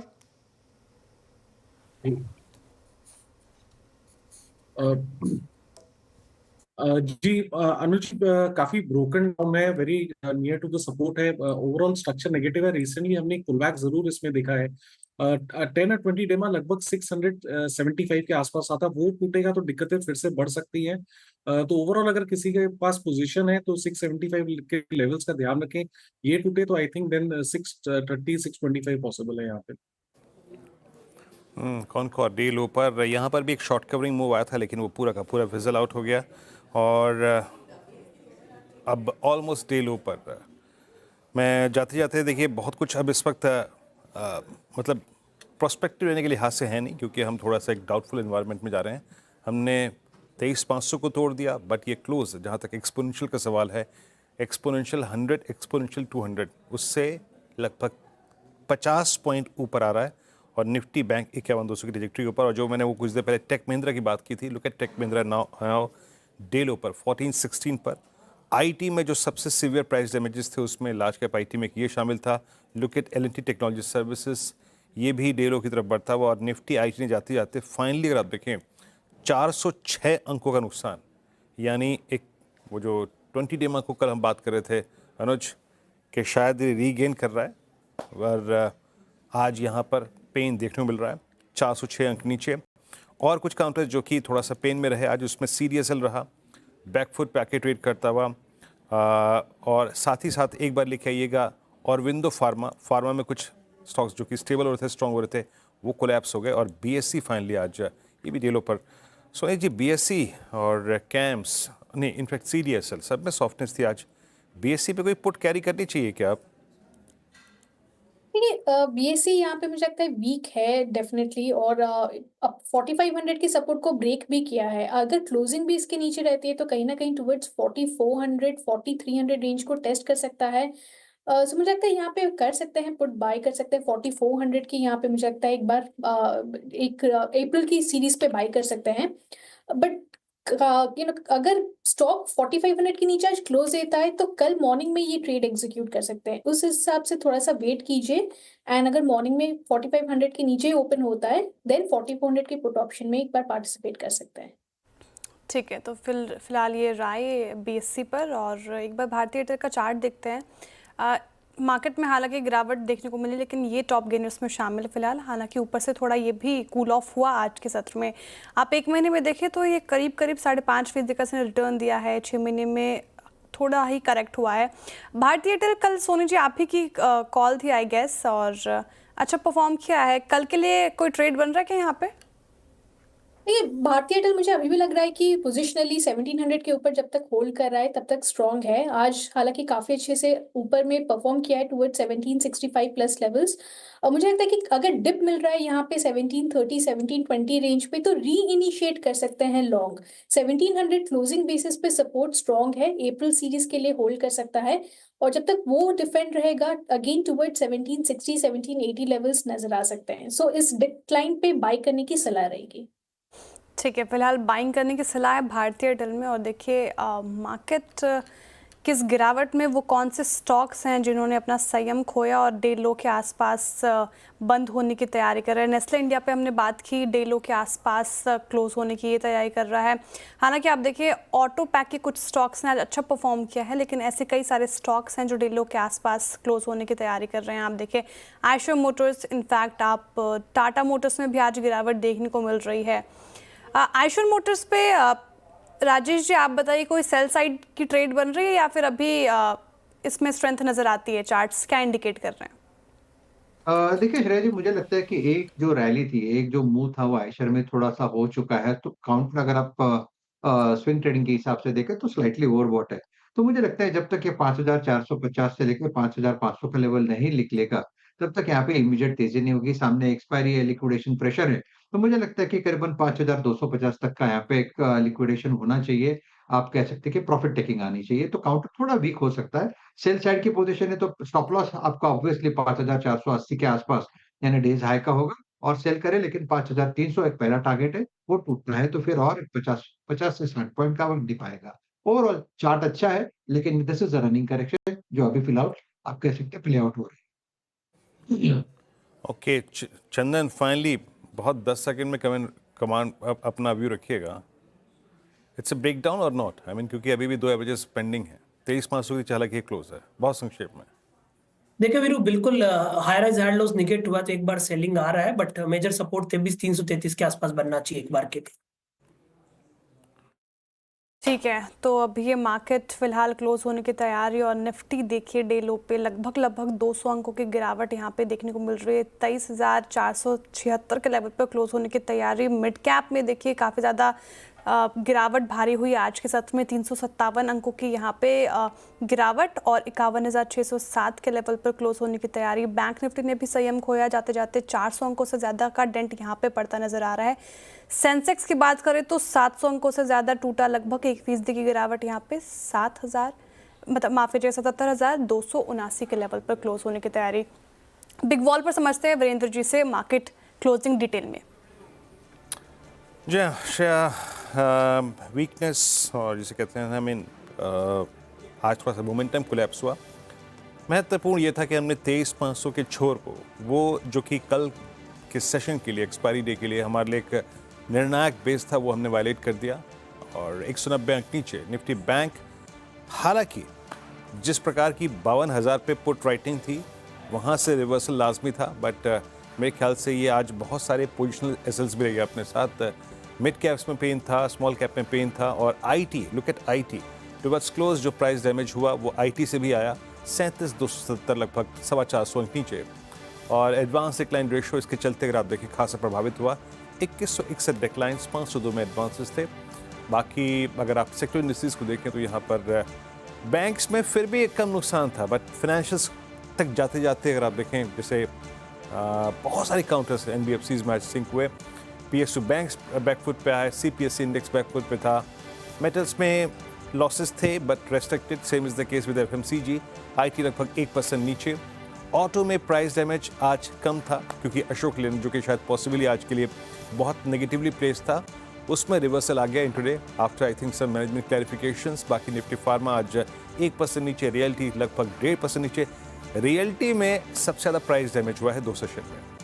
और ये रहा आपकी स्क्रीन पे हीट मैप, जिससे सबसे ज़्यादा डर था इंडसइंड बैंक, वो आज संभाल के ले गया पारी। और यहाँ पे आज शॉर्ट कवरिंग थी। बाकी ट्रेंट में हीरो मोटर कॉप और ग्रासिम पावर ग्रिड एमएनएम, और जिनमें आज सॉफ्टनेस रही उसमें एनटीपीसी पावर स्पेस सिंक हुआ। टेक महिंद्रा, आईटी में सबसे बड़ा फ्लैग, इन्वर्टेड फ्लैग यहाँ पे विजिबल था। सिप्ला, बीपीसीएल, बजाज फाइनेंस और एक्सिस बैंक, और साथ ही साथ इन्फोसिस बैकफुट पे रहा। प्राइस डैमेज और जहाँ पे हुई उसमें Maruti HUL, Tata consumer, state bank of India और ट्रेडीज, विप्रो और साथ ही साथ कोलगेट, कोटक महिंद्रा बैंक और रिलायंस भी आज बेहतर गया। रिलायंस सुबह से ही थोड़ा सा पीछे आ रहा था। मार्केट शट करीब 23,464 पे 204 अंक नीचे।